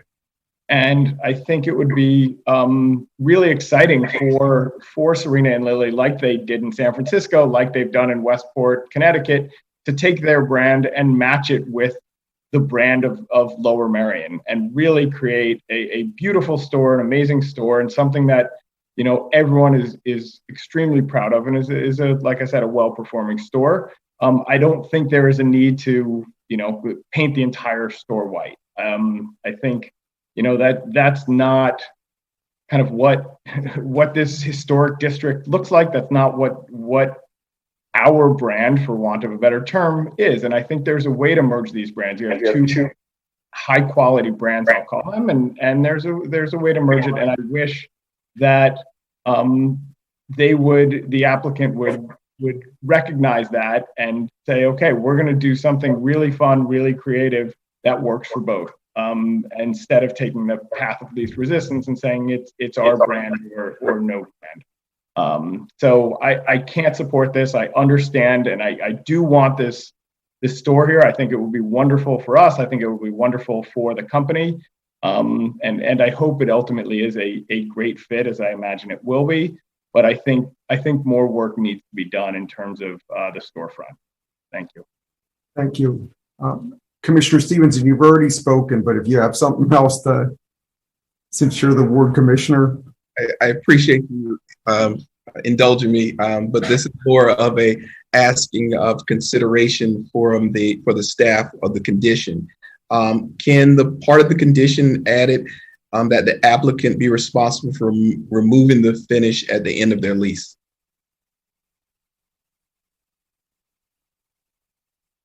Is Greg here? That's not something that we had discussed with them. I'm not sure if they'd be willing to accept that or not. Because the reason why I asked that is that one of the things we talked about is that this originally started about the conversation about the concern about the paint, and HARB was against that piece, and that the retailer, part of the compromise was that they would have paint that is removable. And that, so, you know, as a part of it, that, you know, one of the considerations would be that they, you know, if they leave, then they help put it back to its condition, since this was part of the concern. That's why I brought that forth. Okay, anything else, Commissioner Stevenson? Chairman, that would conclude my message. Okay, so Commissioner Sinai, go ahead. Sorry, Commissioner Grimes. I'm a little late in the punch. So I want to thank staff and the members of HARB and everyone who's worked hard on this. I wasn't going to say anything tonight, but I think there's a point that I think is important, which is we are really, I think, as a township and a board, going to be ever more often in the position of trying to manage this balance between evolving our downtowns and maintaining the historic character of them. And we're going to have to figure that out. And unfortunately, it's hard to figure out on the fly as things are coming at us and having to make these decisions.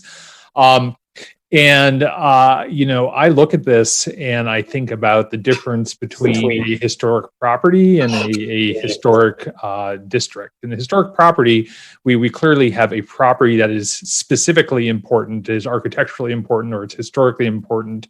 And there are elements that we want to preserve, and there are contributing elements of it, and it's important to preserve it sort of in situ. Whereas for historic district, I think, from my perspective, what I'm looking to do is maintain the essence of the historic district. And that's always a fuzzy line, right? There are elements that, even Harb is willing to give up on as not being things that we have to preserve, and other ones have become sort of critical. And that's always not necessarily a bright line that we have to decide on. So for me, I look at this and I think, well, the white paint is not historically accurate. We'd like to preserve the brick, but it is contextual with what else is going on in this downtown area. We're not talking about blue paint. We're not talking about a blue awning, right? We're talking about a general theme that is consistent with the historic downtown. We're talking about maintaining the brick gable that is consistent with the other gables in this downtown. And so it will continue to be contributing, even if it's not quite as historic as it used to be. And of course, these buildings do evolve over time anyway. So, in the interest of having some flexibility in our downtown areas, this is something I'm willing to support. But more as a general principle and not just because there is some specific tenant that's demanding it. I think we're going to need to try and figure out, individually what our lines are for what maintains the health and vigor and overall look and feel of an evolving historic downtown. Anyway, thank you for that indulgence, Commissioner Graham. Thank you. Okay, so I think everyone's had a chance to speak except for me. So I will do that now briefly. So look, I think as other people have brought out very well, there's a lot of competing interests here. I think there's 14 of us who would like a good retailer, a national retailer like this that's very high quality to come into this area and into this property if that's what they want to do. And I certainly favor that myself. On the other hand, I do think, as others have expressed, and frankly, as Commissioner Sinai just said, also you have to be cognizant of the historic district. I think it's unfortunate that the way these things come up, we have not, as a board, looked to designate a historic district recently, nor have we sought to discuss the value of a historic district and why they're there. And I was just looking at the township's website, which talks about a historic district as a group of resources that have historic and architectural significance. And I think it's important when someone comes in and wants to vary that, to think about why the district was created in the first place, what interests were sought to being protected, and whether there are other ways to do this. I think others have discussed this property, and there are properties across the street that are different colors. Well, as was said, and as Ms. Kremer said, a lot of that was before the district was created. And if they wanted to make a change now, they would have to go to the Harb and be consistent with what the Harb recommends. In terms of adaptations, as Commissioner Sinai said, to what works for us in the future, I would respectfully suggest that there are the Secretary of Interior standards for rehabilitation, which are nationwide guidelines that our Harb uses and are used across the country and are developed to deal with changing standards. So for me, just because I know people would like to move on, I would like to approve this, but I don't believe that I can't, because I don't believe it's right to change the fabric of a historic district and go against our Harb's wishes with that, unless there is a very compelling reason to do that. And the only reason we have heard, which again, as I said earlier, I'm not a marketer, so I'm going out of turn here, but is because it's inconsistent with the brand. This is not a store that has 1,000 locations around the country. I think they have 10 outside of California. I don't know if it makes much difference to people, but in any event, to me, it's not a compelling reason to disrupt the historic district, not just because it's this property, but also to me, when the next property comes along and says, well, we want to do our property a certain way, they're going to talk to each one of us and say, you did it for them, now do it to me. And that may not just be in the Haverford district, it may be elsewhere. And we will have to deal with that. So I wish this property, this prospective tenant had given more consideration to whether they really need to do this. That respectfully, that's not where we are. They've made their decision. And certainly I respect if other people differ in their views, but I just am not able to support it because I believe it's important to uphold the standards of the district. So with those final comments, we will call the vote. Let me just say first, before I call this, right now there is only my original motion, which did not include the modifications that were suggested by Mr. Pritchard. So unless someone, okay, I was going to say, Commissioner Zeloff, your hand is up first. Well, I will again yield to Commissioner Stevenson as it is his work. Thank you, Commissioner Zeloff. Mr. Chairman, I would recommend that we include the conditions brought forth. Okay. Okay, the motion is made in second. I am not going to consider those friendly. So I think people have had a chance to say their piece, but we'll take a vote on the motion unless someone has anything to say. Okay, this is on the motion to amend the original motion. All those in favor, please raise your hands. 1, 2, 3, 4, 5, 6, 7. I count 9. All those opposed? 1, 2, 3. So the motion passes. So now we will have a vote on my motion as amended. All those in favor, raise your hands, please. 1, 2, 3, 4, 5. 1, 2, 3, 4, 5, 6. But I'm sorry. 9. 9. I'm sorry, I can't count, obviously. It's difficult. There were not 9 in favor. Okay, all those opposed, raise your hands. I count 3 opposed. The motion carries. Okay, thank you. So the motion as amended is approved. Thank you, and thank you to everybody who participated in that matter. We will now move on to the Historical Commission applications, which are on page 31 from the agenda. Let me say from the outset, at the request of staff, we are removing A128 Old Lancaster Road in Bala-Cynwyd, Temple Addis, Israel, and that is not going to be part of our discussion or decision-making tonight. Are there any commissioners who would like to remove any of these for individual consideration before I make my motion?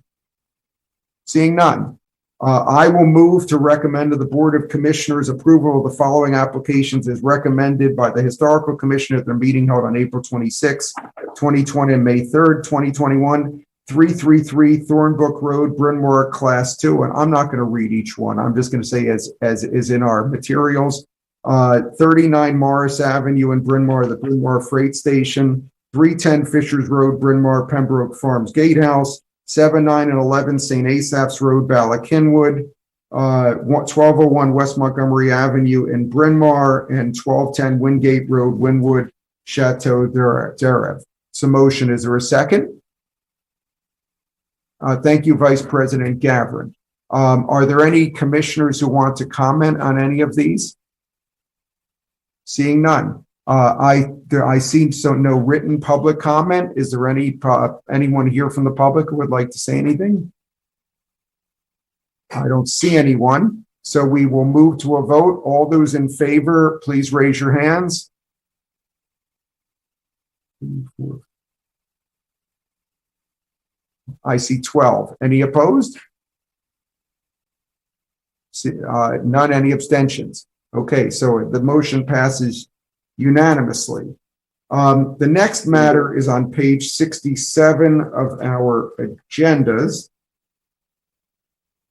Pardon me, as soon as I get there.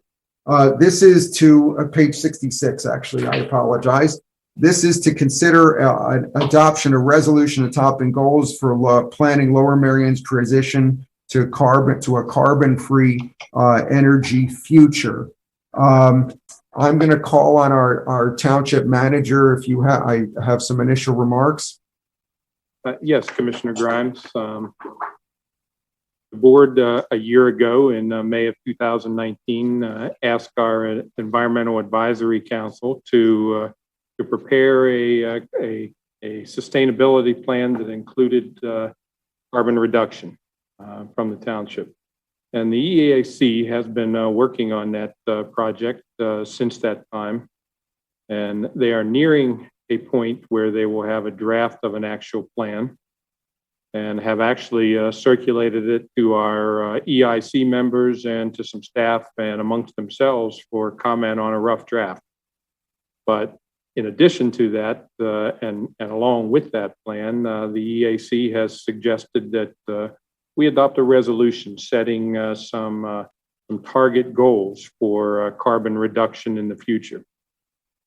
Their original resolution that they drafted contained a lot of historical and sometimes extraneous information. So we whittled it down a little bit and redrafted it to a resolution that went from about 4 pages to 2.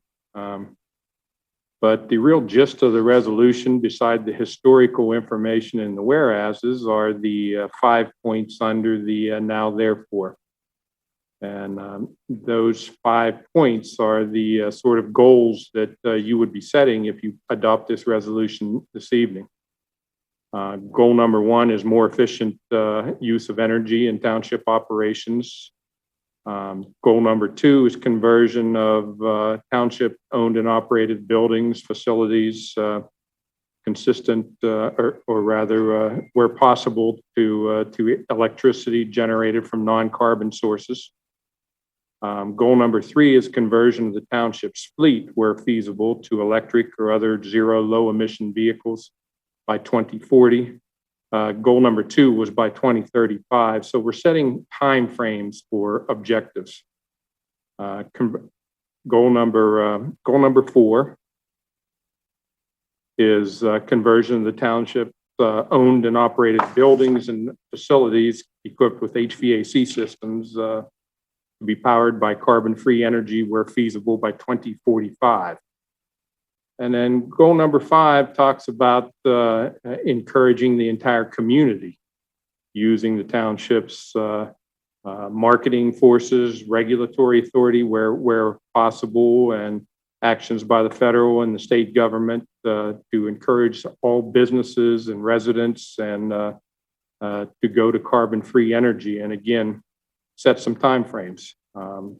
Electricity for powering buildings and facilities and equipment by 2035, powering vehicles owned or leased by township occupants. And here's one where the EAC has recommended a final change to this.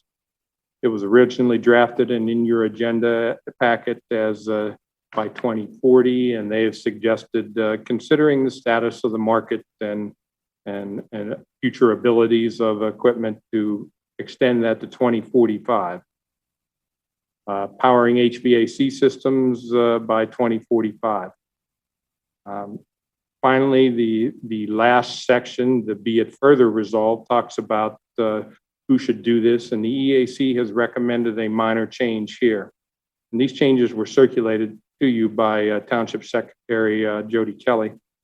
But here it would simply be to add that the township, in collaboration with the EAC and with the participation of the public, will formulate an energy transition plan as an element of a sustainability plan. And obviously this has to be considered by the Board of Commissioners, and the ask is that it occur not later than 1 year from the date of this resolution if it's adopted. So that's the gist of what this energy transition resolution would do. It sets targets.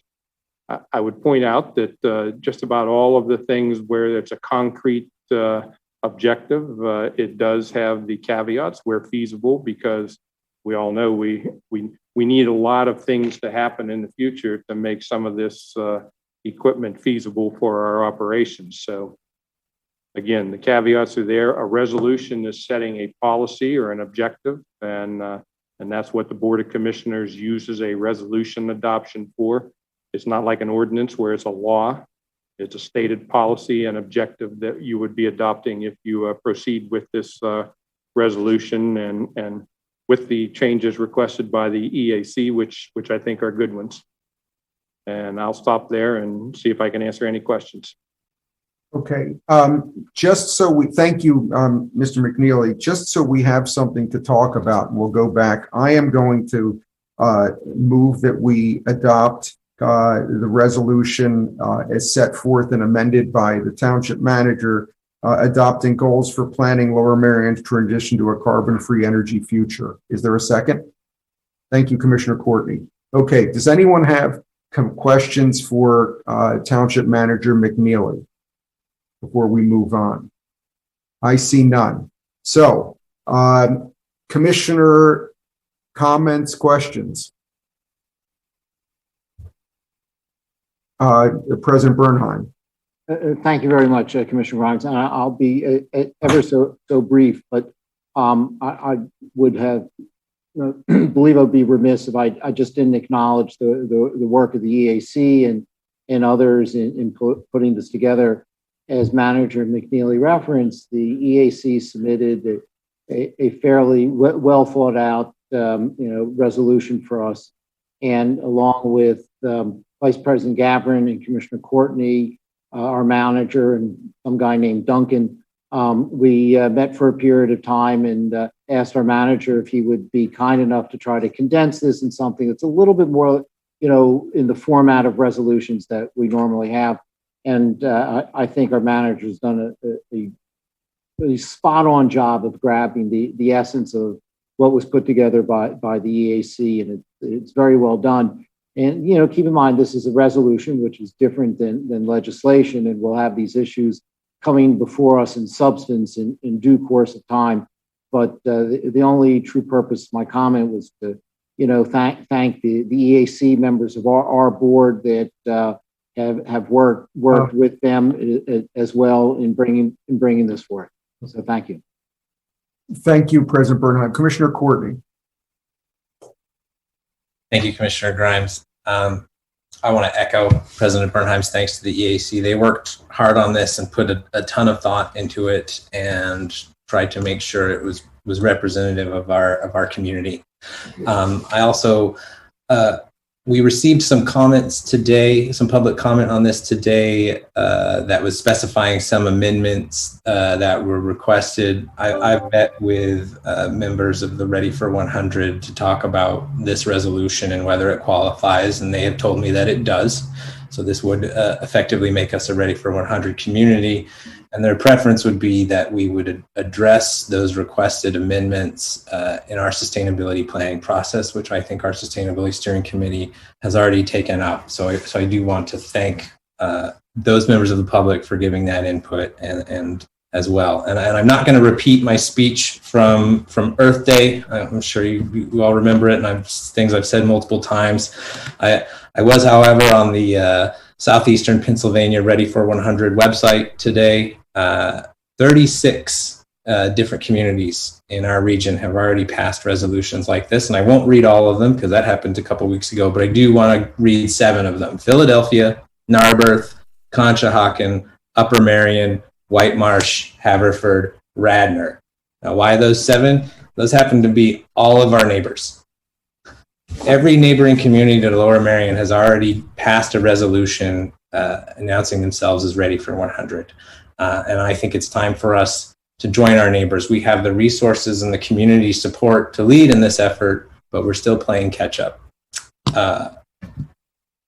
There has been some comment in the community that Lower Merion does well with regard to sustainability, and that the issues of climate change have to be addressed at a broader level and in other places. And I will say, yes, they do need to be addressed more broadly. They do need to be addressed in other places, but they also need to be addressed here.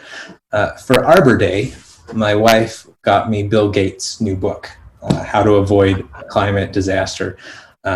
as you can tell, my intense focus on climate change comes into my home life as well. I'm one chapter in, and his first chapter is all about getting to carbon zero, getting to neutral. And he says there's a high correlation between income level and energy consumption. And there's a high correlation between energy consumption and greenhouse gas emissions resulting in climate change. We are an affluent community and we have large carbon footprints, but we also have the resources to reduce those footprints. We can purchase green electricity as we already have as a township, and many of our residents can opt to make the same choice. We can transition to hybrid and electric fleets. Many of our residents are already purchasing electric vehicles, and we as a township need to work on providing electric charging infrastructure. And we can do more to protect our natural resources. I'm excited that we have a resolution before us tonight that sets some goals for us to get to carbon neutral. I'm excited that this means we will join our neighbors in the Ready for 100, and I hope that all of you will join me in passing this. Thank you. Thank you very much. Are there any other commissioners who would want to say something now? Let me just be clear that after public comment, people can have another chance. And Commissioner Courtney and President Bernheim, since I didn't make that clear, if you feel the need to contribute something quickly later, I'll give you the chance. Anyone else who wants to talk now? Okay. Are there any members of the public? Okay. We have several members of the public who would like to say something. I would just ask those people, since we have more now, I'll just lay out some ground rules. We ask that you not only unmute your voice, but you show your face as well on the Zoom, and start by telling us your name and the neighborhood that you live in. We would like, since there are several people, if you could keep your comments to about 3 minutes, we would be very appreciative. Also, if there's someone before you who have said substantially the same thing that you think, someone needs to mute themselves, please, till I finish. Mr. Richmond, if you could. Thank you. If someone else has said substantially the same thing you were going to say, I would ask that you come on and basically just quickly note your agreement, but there's certainly no need to tell us the same thing that others have said, although we appreciate your contributions.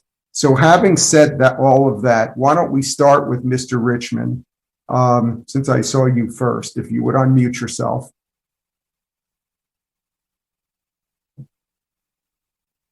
Thank you, Commissioner Grimes. Thank you, Mr. McNeely. I'm a poor stand-in this evening for the chair of the Environmental Advisory Council, Joe Rudick, who was unable to be with us this evening.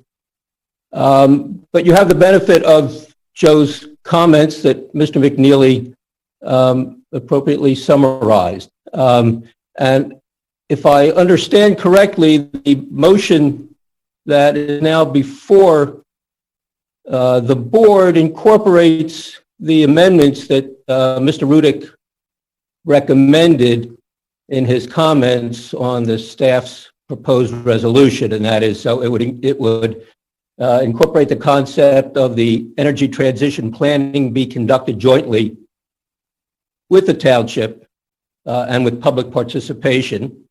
That's the structural change, and not one of, if I could respectfully differ with the township manager, I don't regard that as a minor difference. I think it's a change of enormous significance, and I'm very grateful to the township manager for accepting it. The second change that we suggested, and this should apply both to the township's own fleet and to the community's vehicle fleet. In both cases, and this may not have been clear from Mr. Rudick's submission, that in both instances we propose that the target date for transitioning to electric vehicles be postponed from 2040 to 2045, which we deem to be a more realistic objective. And it should be said that all of the goals that have been set forth in the resolution, first of all, are faithful to the original mandate of this board, which in May of 2019 directed the EAC to supervise a planning process that would lead to the issuance of plans that included, and let me read the language, that would set challenging but attainable goals with milestones for their attainment. And so this resolution is in keeping with that directive. The township manager referred to a plan that is now in draft that hopefully will be submitted in reasonably short order to the Board of Commissioners so that there not be any misunderstanding. The plan that is in the works is not a full-blown sustainability plan. It is a greenhouse gas emission reduction plan on which a number of task forces, which themselves represent a public-private partnership, have been laboring on for the better part of the last 2 years, subject to pandemic conditions. And it really lays the groundwork, the foundation for the energy transition plan that this resolution will call upon the EAC in collaboration with the township to develop over the next year. So sustainability planning entails a great variety of subjects, all of which are of the utmost importance, and the EAC is committed to having addressed in due course.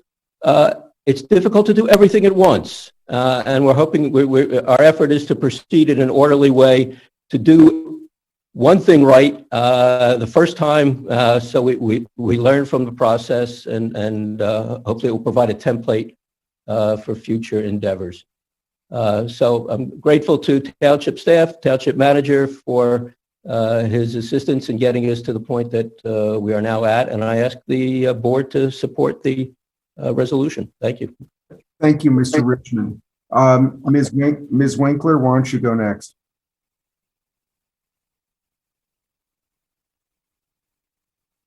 You're still on mute. Apologies. Thank you very much for giving me the opportunity to make a few comments. I think I'm not going to repeat anything that anyone has said. I appreciate all the work that everyone has done, as does David, and for also,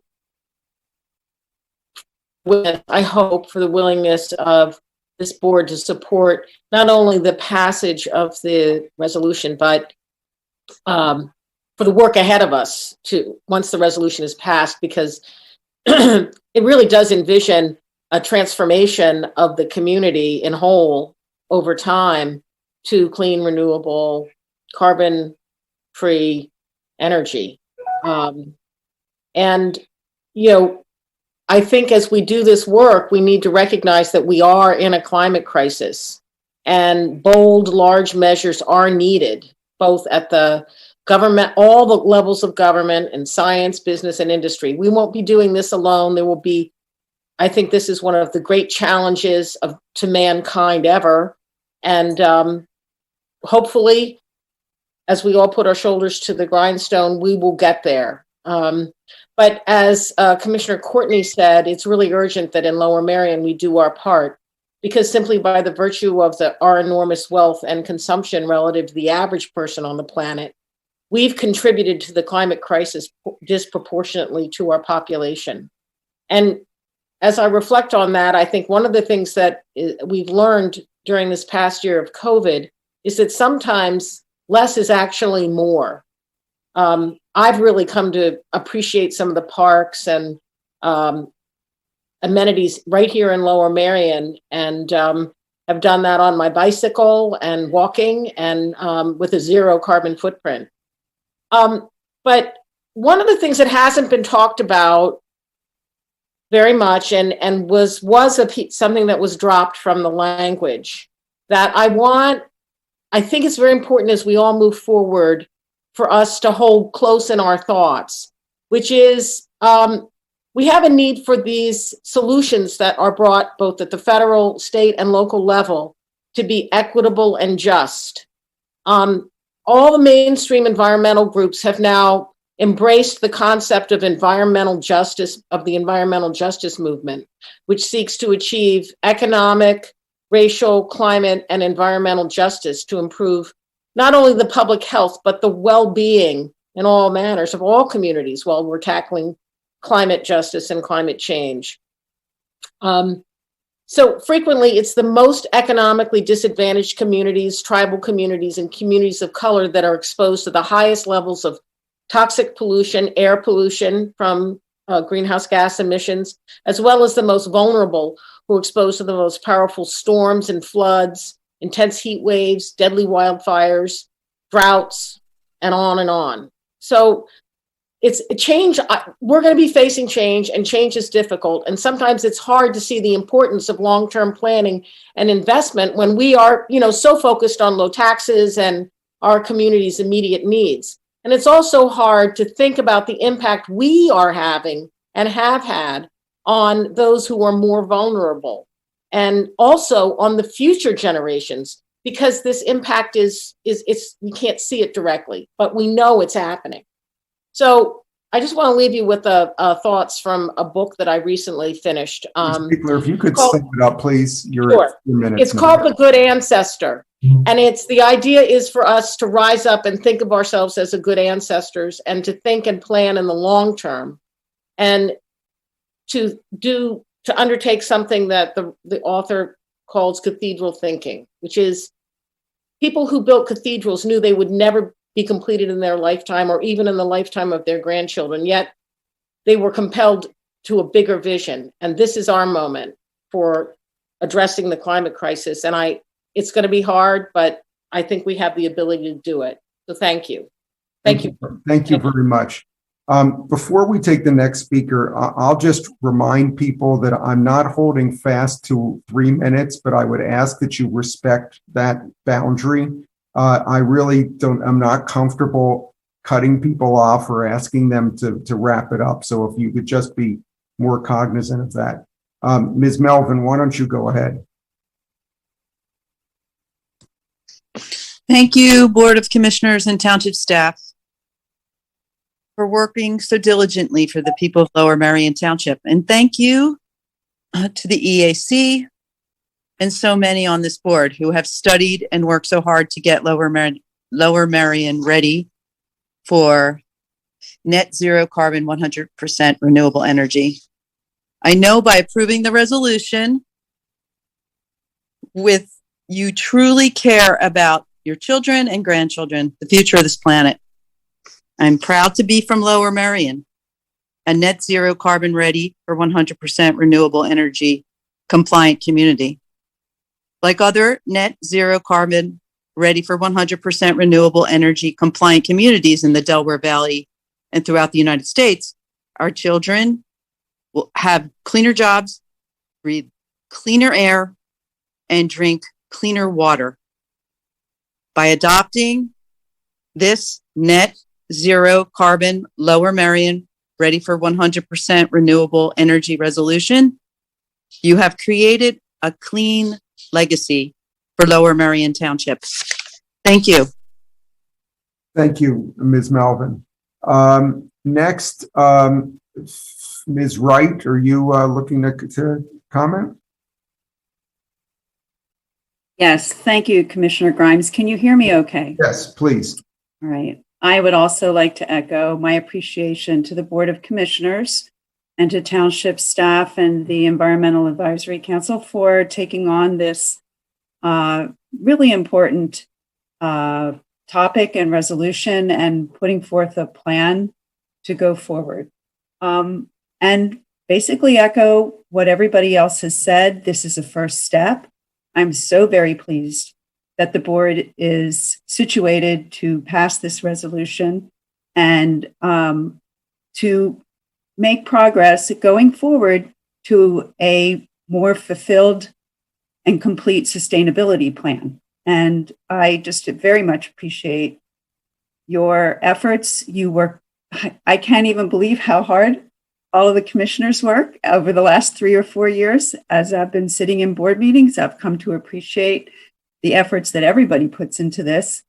And the committees also that are working behind the scenes. So again, thank you for taking up this resolution, and I really encourage you to vote for it, and we'll look forward to making progress to a carbon-free future. Thank you. Thank you very much. Ms. Earhart? Yes, thank you. Commissioner Courtney has covered a lot of what I will say, so I won't say it, but I want to repeat the thanks to everybody who has worked very hard behind the scenes to get this resolution to this point. And clearly to all of the staff and you commissioners for all the other work you do. Sitting through some of these other things today has given me one more glimpse into how hard you work, and I'm very grateful for that. Just for the record, I want to say that while nuclear energy is in fact carbon zero, it is not clean. And I think, I know we can continue to use it and probably will have to use it during our transition, but I think it's very important not to consider this as a long-term cure for a couple of reasons. One, fission reactors are probably on their way out. The cost keeps rising decade after decade instead of dropping like you might expect. Also, they're just very dangerous. The mining initially, trying to store the spent fuel rods, which are toxic for thousands of years. They've got real problems. And then, of course, there can be Fukushimas and Chernobyls, and we won't even go toward terrorism. The second is, though, however, that I know people have been hopefully thinking that fusion energy might be available soon and might solve a lot of the safety issues and might be, the silver bullet that saves us here. But we cannot count on that. The special project in France that was looking so promising with huge returns, it turns out it only looked that way if you considered what was actually happening in the fusion chamber itself. But when you considered the facility necessary to house that chamber and to run it properly, basically the energy, the output of energy was exactly the same as the energy that it took to produce it. So a wash, an expensive wash. So I hope that those in the planning will really keep this in mind and get us really truly to clean, renewable energy derived from wind and solar, geothermal, or wave technology sources, and excluding fossil fuels, nuclear facilities, incinerators of municipal or medical waste, for example, or large-scale hydroelectric development. Thank you again for allowing me to speak. Thank you so much for getting this moving. Please vote to approve the resolution. I know I will be sleeping better once that happens. Thank you very much. Ms. McMurdy, you're up.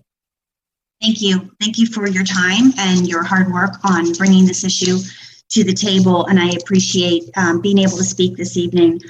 I have a different message for you. If you could just identify yourself first. Oh, yes. I live in Marion Station. Okay. Anything else you need to know? Go ahead.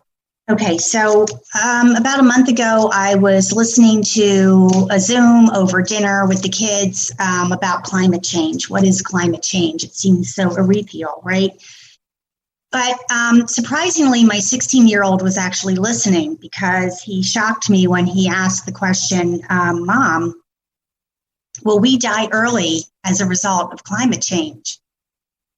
And I actually didn't have an answer for that. Then he actually went further and said, should we not have kids because the planet will be so uninhabitable? And I have to say that my answer was truly yes. And to actually think about what my kids would have to deal with at the point that they are about to start the best part of their life, life, being done with college, starting a career, having a family, it makes it really real. So I wanted to thank you all for making your children, our children's future, a priority. The only time to act is now. We have to get started. We have to take it seriously.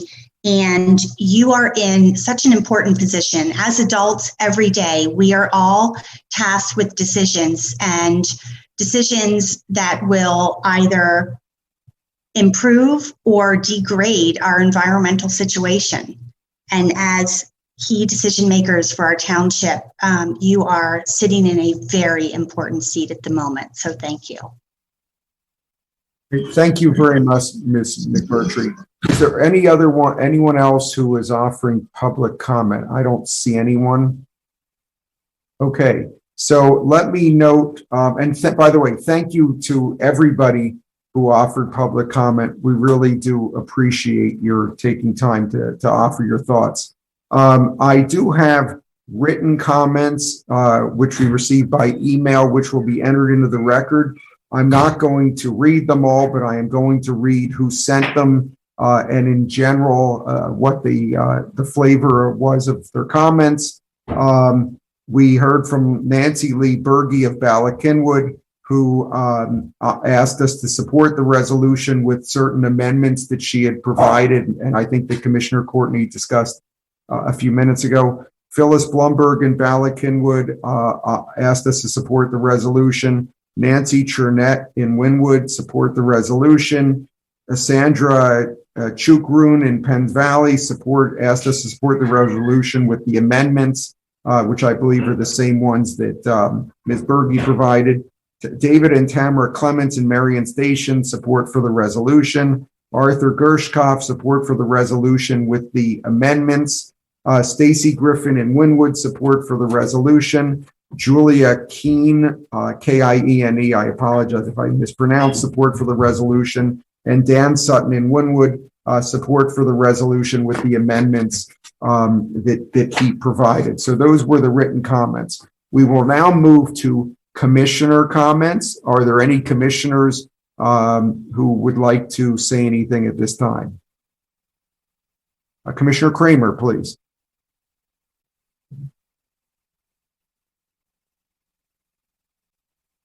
I think there is very little that is more important that we can do than pass this resolution and see it implemented in the coming years as quickly as possible. I fully support it. Thank you. Anyone else? I see, Commissioner Durbin, please.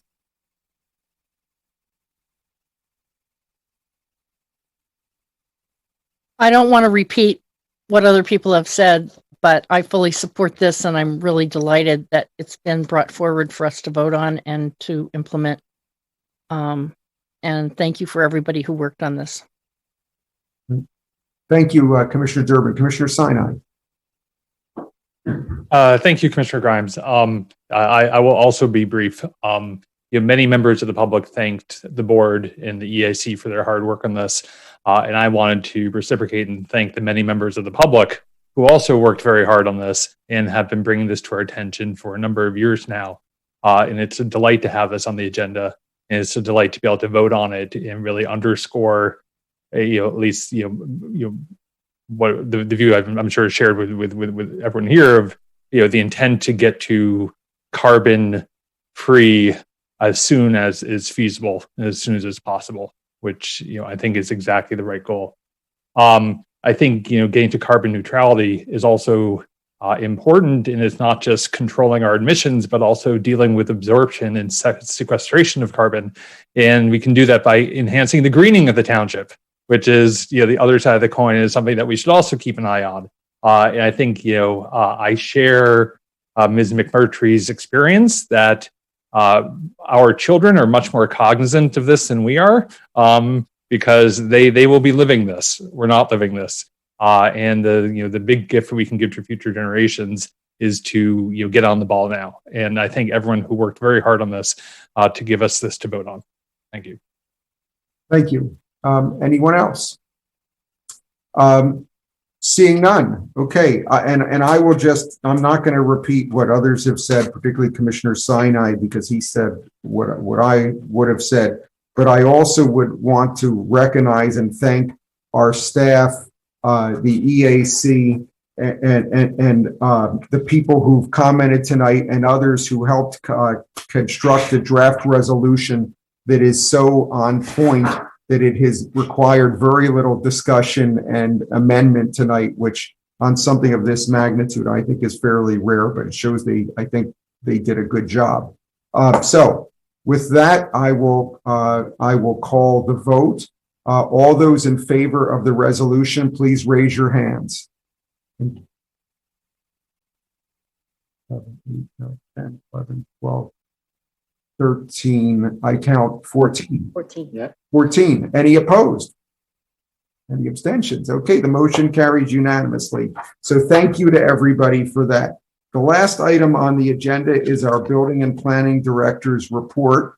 I see Mr. Leswing on here. You're shaking your head, but I'm hoping I've got that right. But As much as I would like to give you my report, I think we first need to go through some new zoning code edits. They were minor edits. We have tabled the zoning matters this evening relating to fencing, but there are still some minor zoning code cleanups that staff wanted to present this evening. Item 5 on our agenda, Commissioner Brown. okay. Let me take the, excuse me. I'm sorry, did I skip over those? Sorry. So it's right after the carbon-free resolution. Yeah, so I'm sorry. I was thinking we're finished. I apologize. Yeah. So you're right. We're going to item 5 now, the authorization to advertise the ordinance. And my apologies. I missed that. So Chris, why don't you go ahead and whoever's going to present on behalf of staff.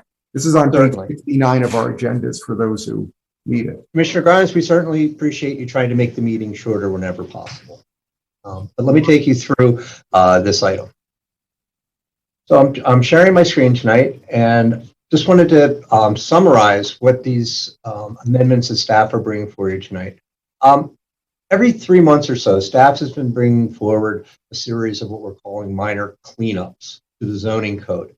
The zoning code's been up and operating for a little over a year, and staff's had a chance to read through it closer. Public's had a chance to look at it closer. And as we shake it out, naturally, there are things that need to be adjusted.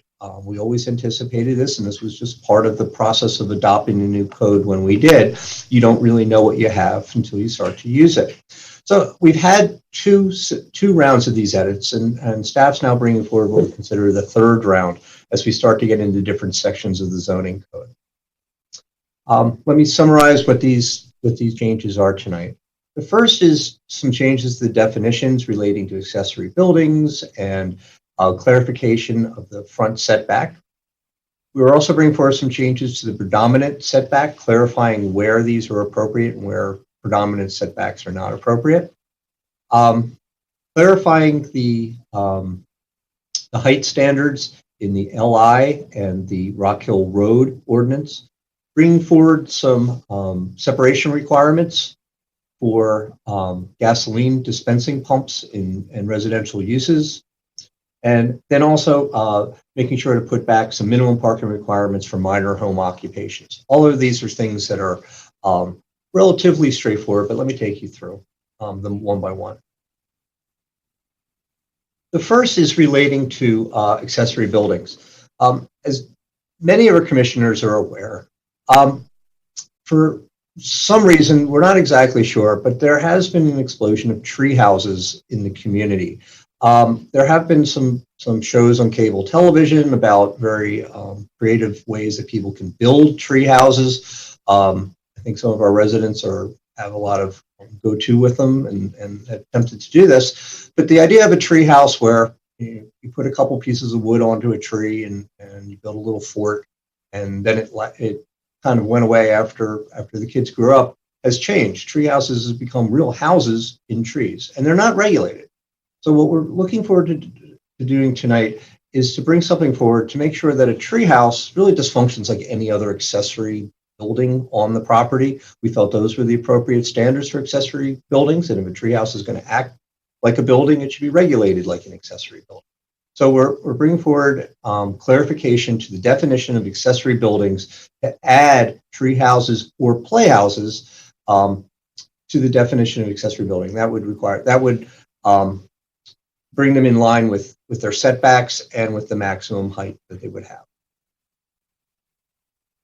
And I can go through these one by one. They're not very detailed, but if a commissioner does have a question during the way, please just feel free. I'm happy to clarify, or I can do that at the end as well. The second clarification that we have, and this is something as staff is always working with different attorneys and bringing forward things, there have been some questions about private streets that have come up in the last year with some land developments.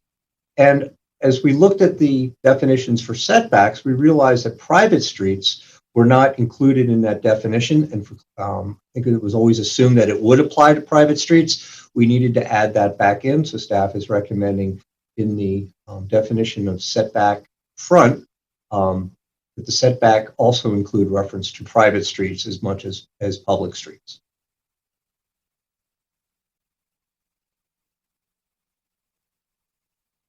The next series of changes relates to predominant setback. Now, when the new zoning code came forward, one of the principles of that was form-based zoning and traditional neighborhood development that was primarily relating to the existing built environment, making sure that new development matched up with the pattern of what was already in place when the pattern was worth preserving. And we know that in our residential neighborhoods. We were seeing this with a lot of infill development where new houses were going in, houses were being torn down, new houses were going in. They didn't match the pattern or character. So adding provisions for predominant setback in our residential districts made a lot of sense. When the ordinance was brought forward, this was also added to the two of our commercial districts, the VC and the TC1. These are the commercial districts with the broadest applicability. Knowing that many of the buildings in those districts had a rather a rhythm to them.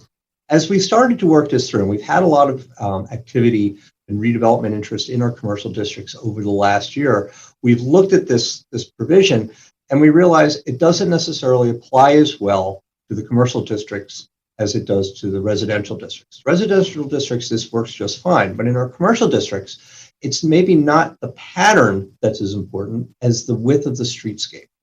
And the staff is recommending removing the reference to the VC and the TC1 commercial districts to allow those standards for the streetscape to prevail, because the predominant setback is in a commercial district is really the build-to line. It's where the building should line up, and our code includes very specific language for that. The predominant setback provisions are somewhat in conflict with that. We wanted to remove that conflict, so we're recommending the removal of the predominant setback provisions from the VC and the TC1 districts. We don't need to remove them from the TC2 districts because they were never included in the zoning code.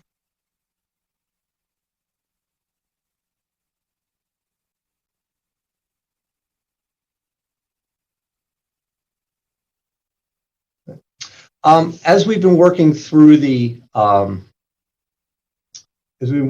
code, we also realized we need to clarify a couple instances of height, where maybe a height was mentioned or a number of stories was mentioned. We wanted to kind of clarify it and link both of those back together.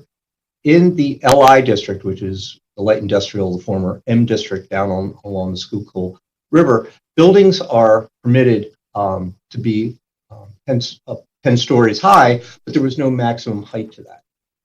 We thought that we should add a maximum height to that just for clarification. We have this in the other districts. So there would be we would add a provision that while you can still have 10 stories, the maximum height of those stories would be 120 feet. And this is a reasonable standard. We had a significant discussion as a community about gas stations about 6-7 months ago.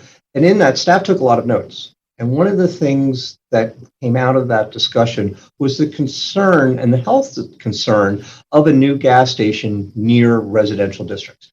Gas stations have have pumps. There's concern about vapors and health issues. I think we just had comments on that with the resolution going forward. And what we thought, as we've done some of the research over the last several months, we thought it would be important to bring forward a separation requirement for new gas stations from multifamily development, just to make sure for health purposes that there was a separation between those, that you just didn't have a gas station with those vapors right on top of a multifamily development. This isn't going to impact existing gas stations, but it would impact potentially a new gas station.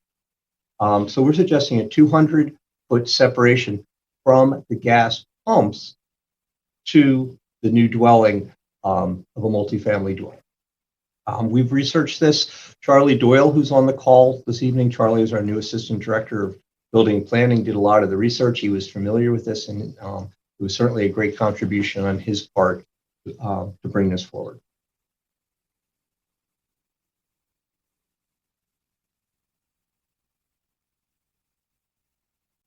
Just putting in, this is just the language that would be in the ordinance.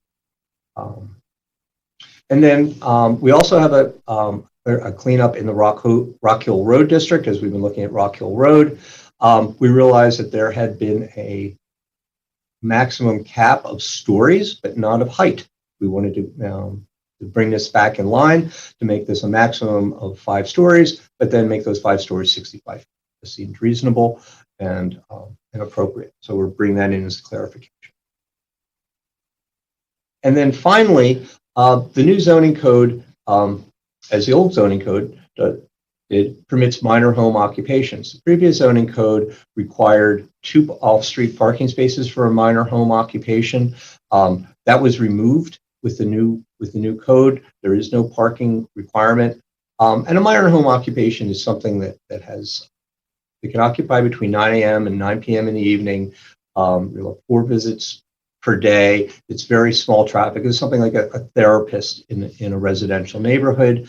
But we do think that having an off-street parking requirement would be helpful. We'd like to add one space back in to require 1 off-street parking space in addition to the parking that's required for the residential district. This is consistent with the goals of a minor home occupation, that they will have minimal, if no, impact upon the surrounding residential neighborhood, where you're having somebody working out of their home, but nobody really feels that the community doesn't have that burden of commercialization. So that's in sum. I'm happy to answer any questions on those. I think they're pretty straightforward, and looking for any comments. Okay, so let me just thank you, first of all. Thank you, Chris. I think the easiest way to do this, Chris, thank you. You took it off your thing. The easiest way to do this, I think, is to go through each section that Chris just did one at a time for questions, so we don't jump around from each one. So let's start with the definitions, this definitions discussion with the accessory building and the setback front. Commissioner Durbin, do you have a question or a comment? You're welcome to make a comment on it too. Okay, well, my first question is, by making an accessory building, that also applies side yard setbacks. I think I heard you. I don't know why it's echoing. I could hear you. Go ahead, Chris. You can hear. Under the new provisions, the treehouse would be. Wait, hold on a second. Time out for a technical issue here. Are you all able to hear? There's an echo when Anna was speaking. Were you all getting that? What about now as I'm speaking? Are you all able to hear that? Yes. I get some people shaking their head, no, they can't hear me, and others they can. I hear you clearly. Hear you clearly. Yeah. Gosh. Yeah, I hear you clearly, Dan. All right, Anna, let's try it again. Okay.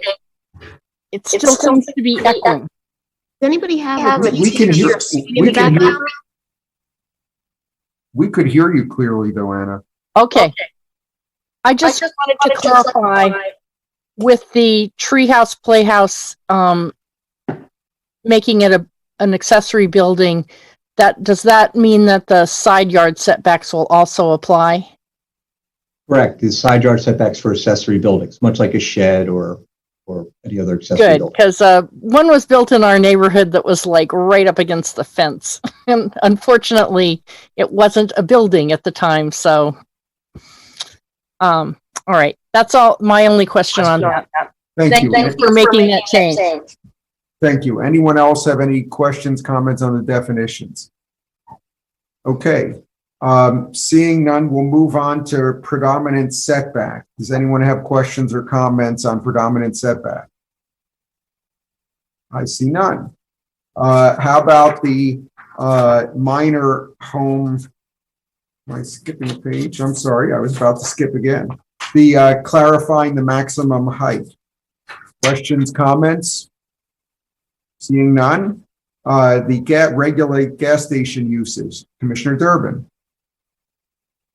Just for clarification, is there any requirement of separation from, say, single-family residences? This is multifamily. No, that's a good question. When we first looked at this, we realized that there really aren't single-family homes in our commercial districts as we did our analysis. I had a call earlier with Commissioner Courtney who raised a good point where sometimes a single-family home might not be in the district, but it might be adjacent to the district. That call happened a little late in the day. I haven't had a chance to look at that with the applicability of it if you wanted to regulate that out. We just don't have those really a lot of those single units in our commercial districts. We really were focusing on formalized residential buildings in commercial districts, and those are usually multifamily. There may be a building that has 2 or more units. It's very rare to have one building with 1 unit in it. But Commissioner Courtney did raise a good instance. What would be the impact, and would this have any application to a single-family home adjacent to it? I couldn't think of any off the top of my head, but I do want to check our analysis. I could report back next week on that. Thank you for doing that. I think Commissioner Courtney raised a very good point. Thank you, Commissioner Durbin. Commissioner Courtney, did you want to raise any points? That was my question. Okay. All right. Anyone else have anything on the gas station use? Seeing none. How about the minor home occupation parking? Commissioner Kramer.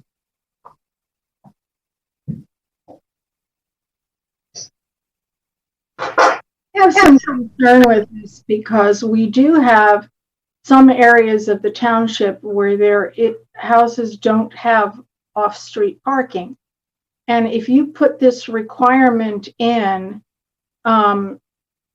you're essentially prohibiting those minor home occupations in those areas of the township.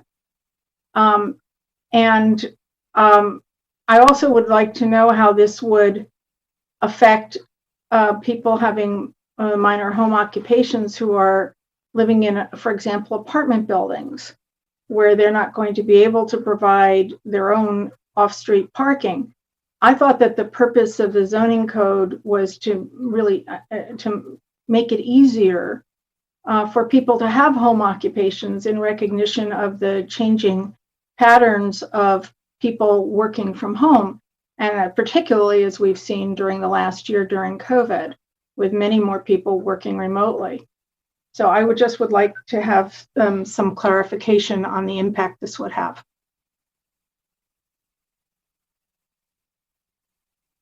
Chris, you're on mute.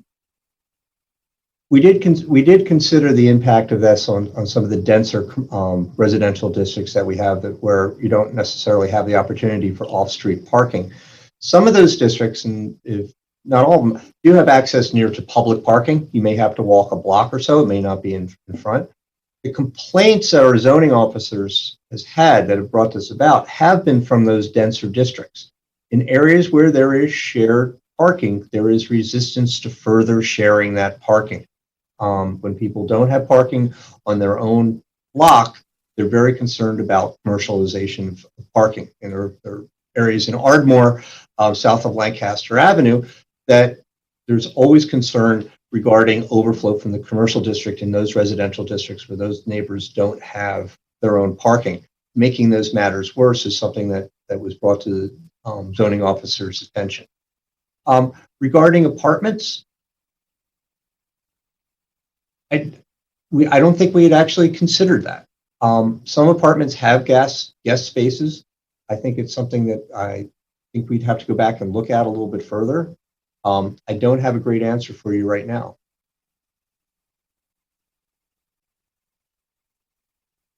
Okay, Commissioner Kramer, is there anything else? No, except that I think it should be tabled.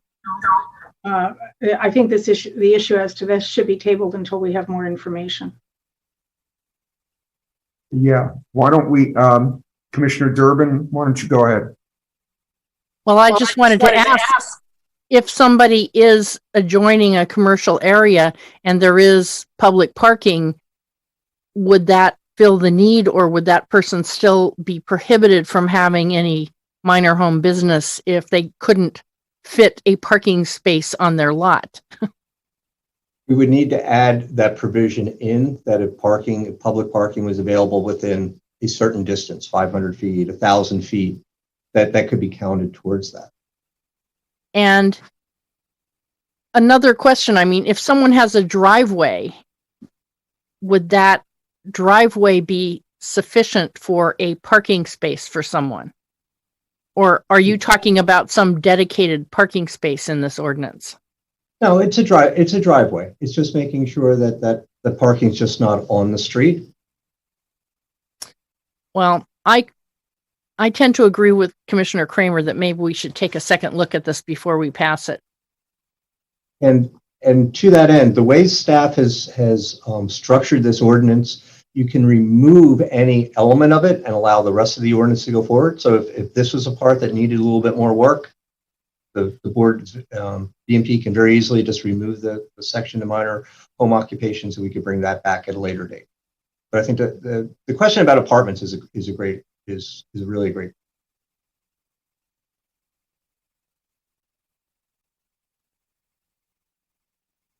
All right, Commissioner Sinai, go ahead. Thank you, Commissioner Grimes. Chris, I have a quick question for you. So the previous zoning code, the one prior to the one that we passed a year ago, February, did require parking for minor home occupations. And did that just basically preclude minor home occupations in some parts of the township at that point, and also precluded it in apartment buildings at that point? And if so, was the motivation to go to 0 parking spots in response to complaints from people in apartment buildings that they couldn't have minor home occupations, or in Ardmore they couldn't have minor home occupations, or that just came out of the consultant? It really came out of the consultant. It came out of I think the goal of the consultant to make things a little bit easier for things. I think they had an eye towards the future, as Commissioner Kramer pointed out, more people may be potentially working from home, changes of the economy. So I think they were trying to be proactive. It may have gone a little too far in what they were trying to do for the community, but that was their original intent. Okay, thank you.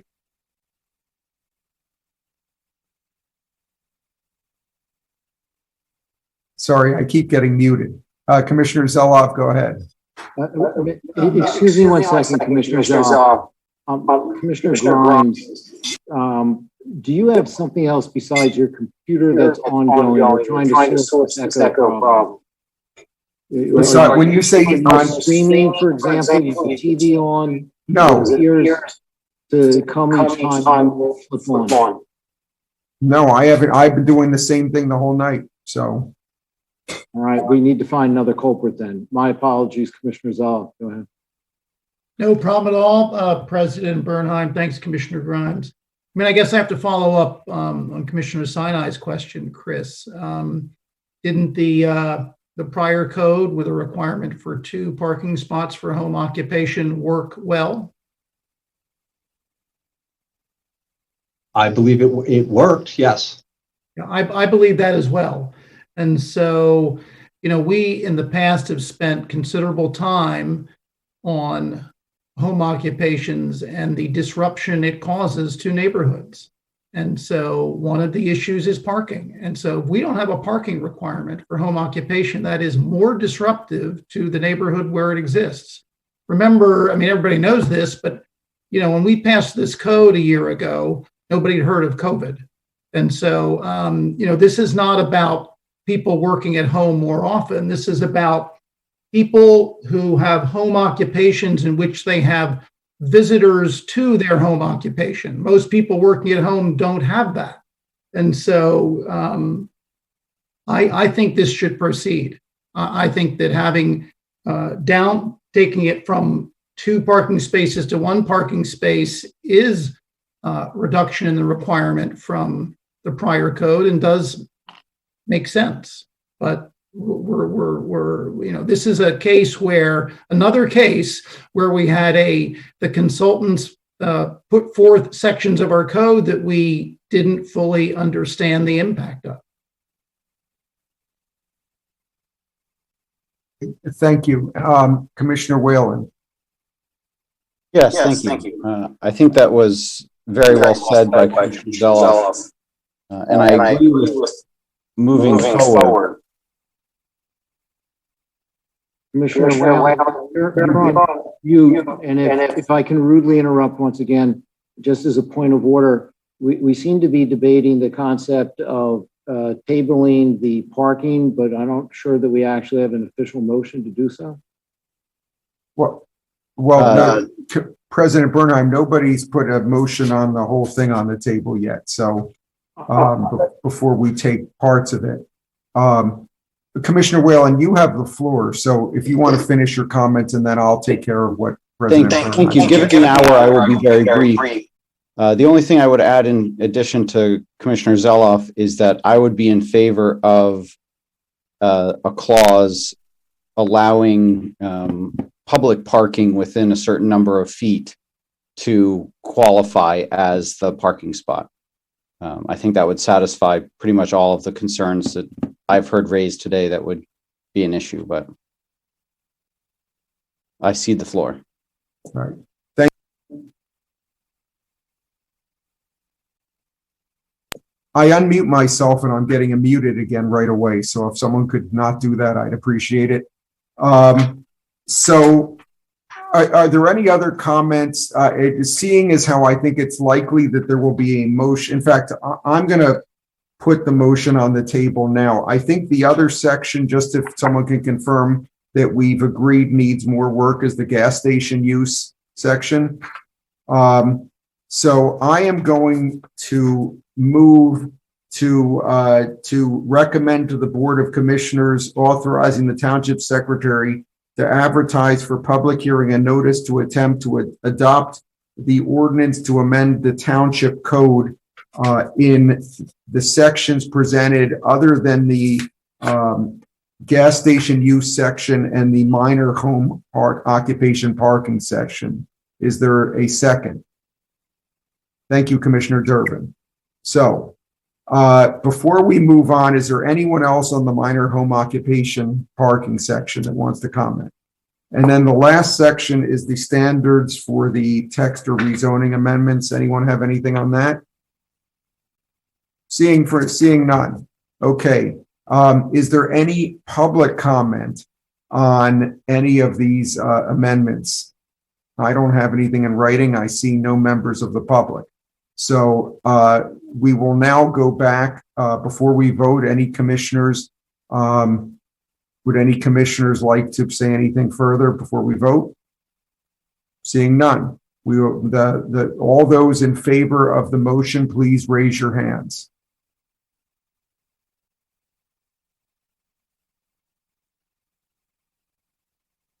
I see 10, 11. Any opposed? I see 2 opposed. Any abstentions? Okay.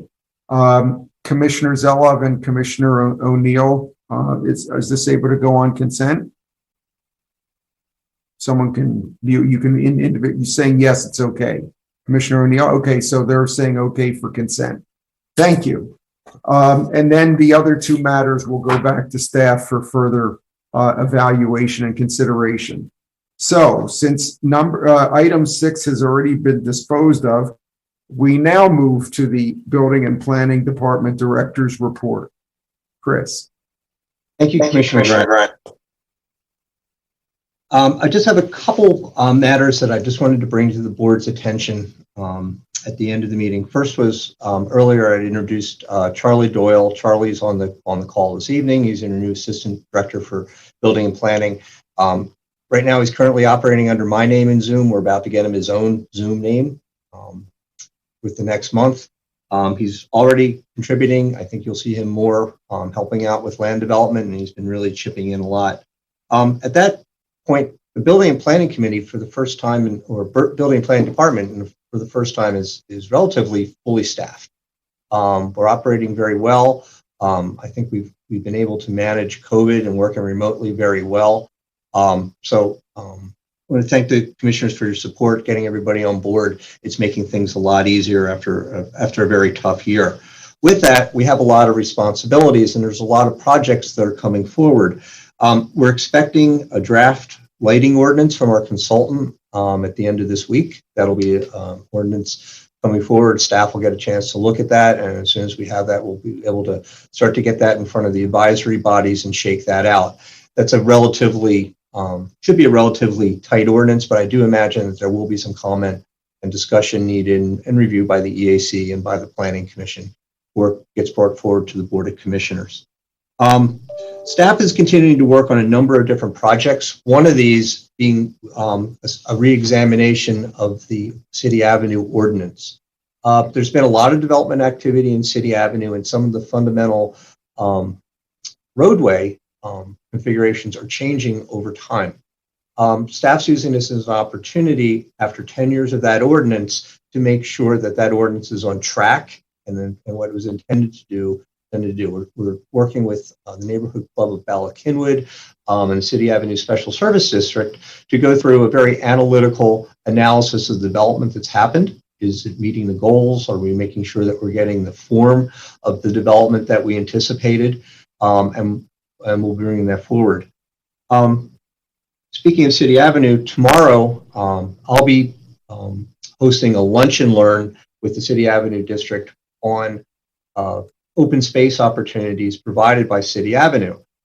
One of the things that's happened in the last 10 years with City Avenue, with some of the new redevelopment, there's a series of new trails coming into City Avenue. Over the winter, I was able to lead a walk with Rod Wild Trails Association. We walked on the anticipated extension of the Kinwood Heritage Trail that should be underway later this year. That'll go from Kinwood Station to Ballast Station. That trail connects to City Avenue. And as you start to walk through the Federal Shopping Center where the new Del Wynn apartment is, the Del Wynn has a series of multi-use paths. And you can start to then walk, and it's a wonderful loop. It extends the connectivity from Bala-Cynwyd, and it connects all the way back into West Laurel Hill Cemetery. I'll be explaining a lot of that tomorrow at noon, and also highlighting a lot of the other elements of the township's trail network that's around that area and how that trail network links into the regional trail network. I know many of the commissioners see some of these individual projects. If you're looking for a good opportunity to kind of see how that whole thing fits together, and I think we are making great strides as a community, I suggest you tune in. It will also be taped, and if any commissioner would like to get a copy of that, please feel free to reach out. On Monday, the Planning Commission will be hosting a special meeting as a community conversation, and this is what we're billing as the first of a continued series of planned community conversations on multifamily development. In the last year, we've seen a lot of multifamily development, mixed-use development in our commercial areas. There's a number of questions that keep popping up time and time again. What staff has done is reached out to the Montgomery County Planning Commission and the Delaware Valley Regional Planning Commission. Both of those agencies have been studying these trends and looking at them from a county level and a regional level. And we're going to present our findings on Monday and start that conversation.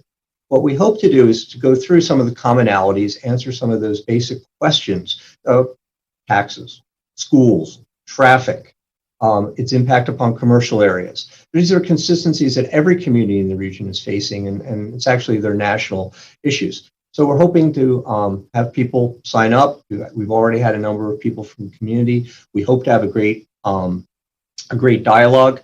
And if this goes well, we would like to have additional meetings and invite developers, architects, and really get into some of the nuts and bolts. Are these buildings looking like we want them to do? Are we getting the greening we want them to do?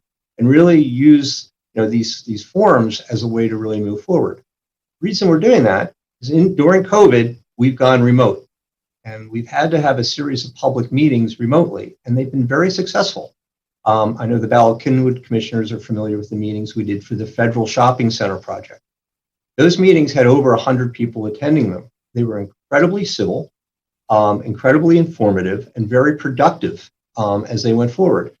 Recently, in the last several weeks, Jillian Dirks from our staff has been coordinating meetings on the Piazza development, and we've had 3 to 5 of those different meetings. Commissioner Stevenson has attended every single one of them. And I would like to say that as a community, those meetings have been really fabulous. We've gotten a lot of great questions. The project has gotten better and showing that our public engagement is working very well. We're spending a lot more time at the staff level doing this, but I think it's making these projects better, and it makes it easier for the Board of Commissioners when these projects get to you, that you can really focus on the real policy and details of it. Many of those questions have been vetted. The community is much more familiar with the ideas. People have had a chance to be heard. And I think it's really improving the overall dialogue of these sometimes harder commercial projects in our community. And then just in closing, I wanted to point out that from a staff standpoint, we're looking at this week somewhat like finals week. We've had a series of projects that have all seemed to have come due at the same time, and we're working on a lot of different things. We're advancing the Mainline Greenway with Public Works. We're working with the ad hoc sidewalk committee on some very good work about some policies and some plans for adding new sidewalks to the community. And then also continuing to work with the Lower Merion School District to find alternative field locations for the Villanova site. All these things are taking a tremendous amount of staff time, but they're all really worth it. At the end of this, we'll be able to come up with the program for the Ardmore Master Plan. I think that all of the work that we've done with the Piazza development has really given us a list of really what the community expectations are. If we had done this 5 years ago, the issues would have been density, density, density, and traffic. Now it's really about streetscape and quality and public transportation. Many of those things makes it very easy to translate that into our program for the Ardmore Corridor Master Plan will be coming forward. And from a staff standpoint, we're also very fortunate to have Jeff Smith as our new Assistant Township Manager. Jeff, coming from his previous work in media, has a lot of experience with downtowns and commercial revitalization. Working with Jeff and Ernie, we really have that opportunity to put that together and really make sure that what we do in Ardmore meets those community expectations. So I just wanted to take that chance. I don't always get a chance to update the board on that, and certainly if there's any questions, I'm happy to answer. Great. Thanks, Chris. Does anyone have any questions for Chris? Wow, Chris, you did a great job. So having completed that, President Bernheim, that concludes the Building and Planning Committee's business tonight.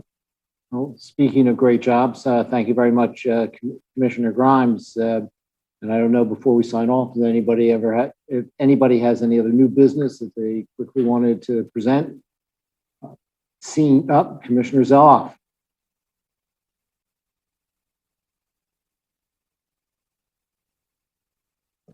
Yes, now I'm unmuted.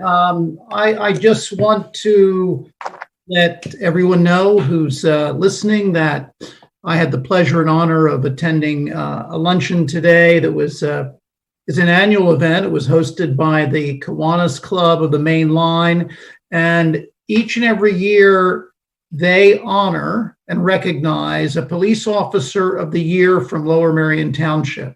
That luncheon was today, and the recipient was Officer James Black. Jim has been a member of the LMPD for 15 years, and he has a remarkable record. He has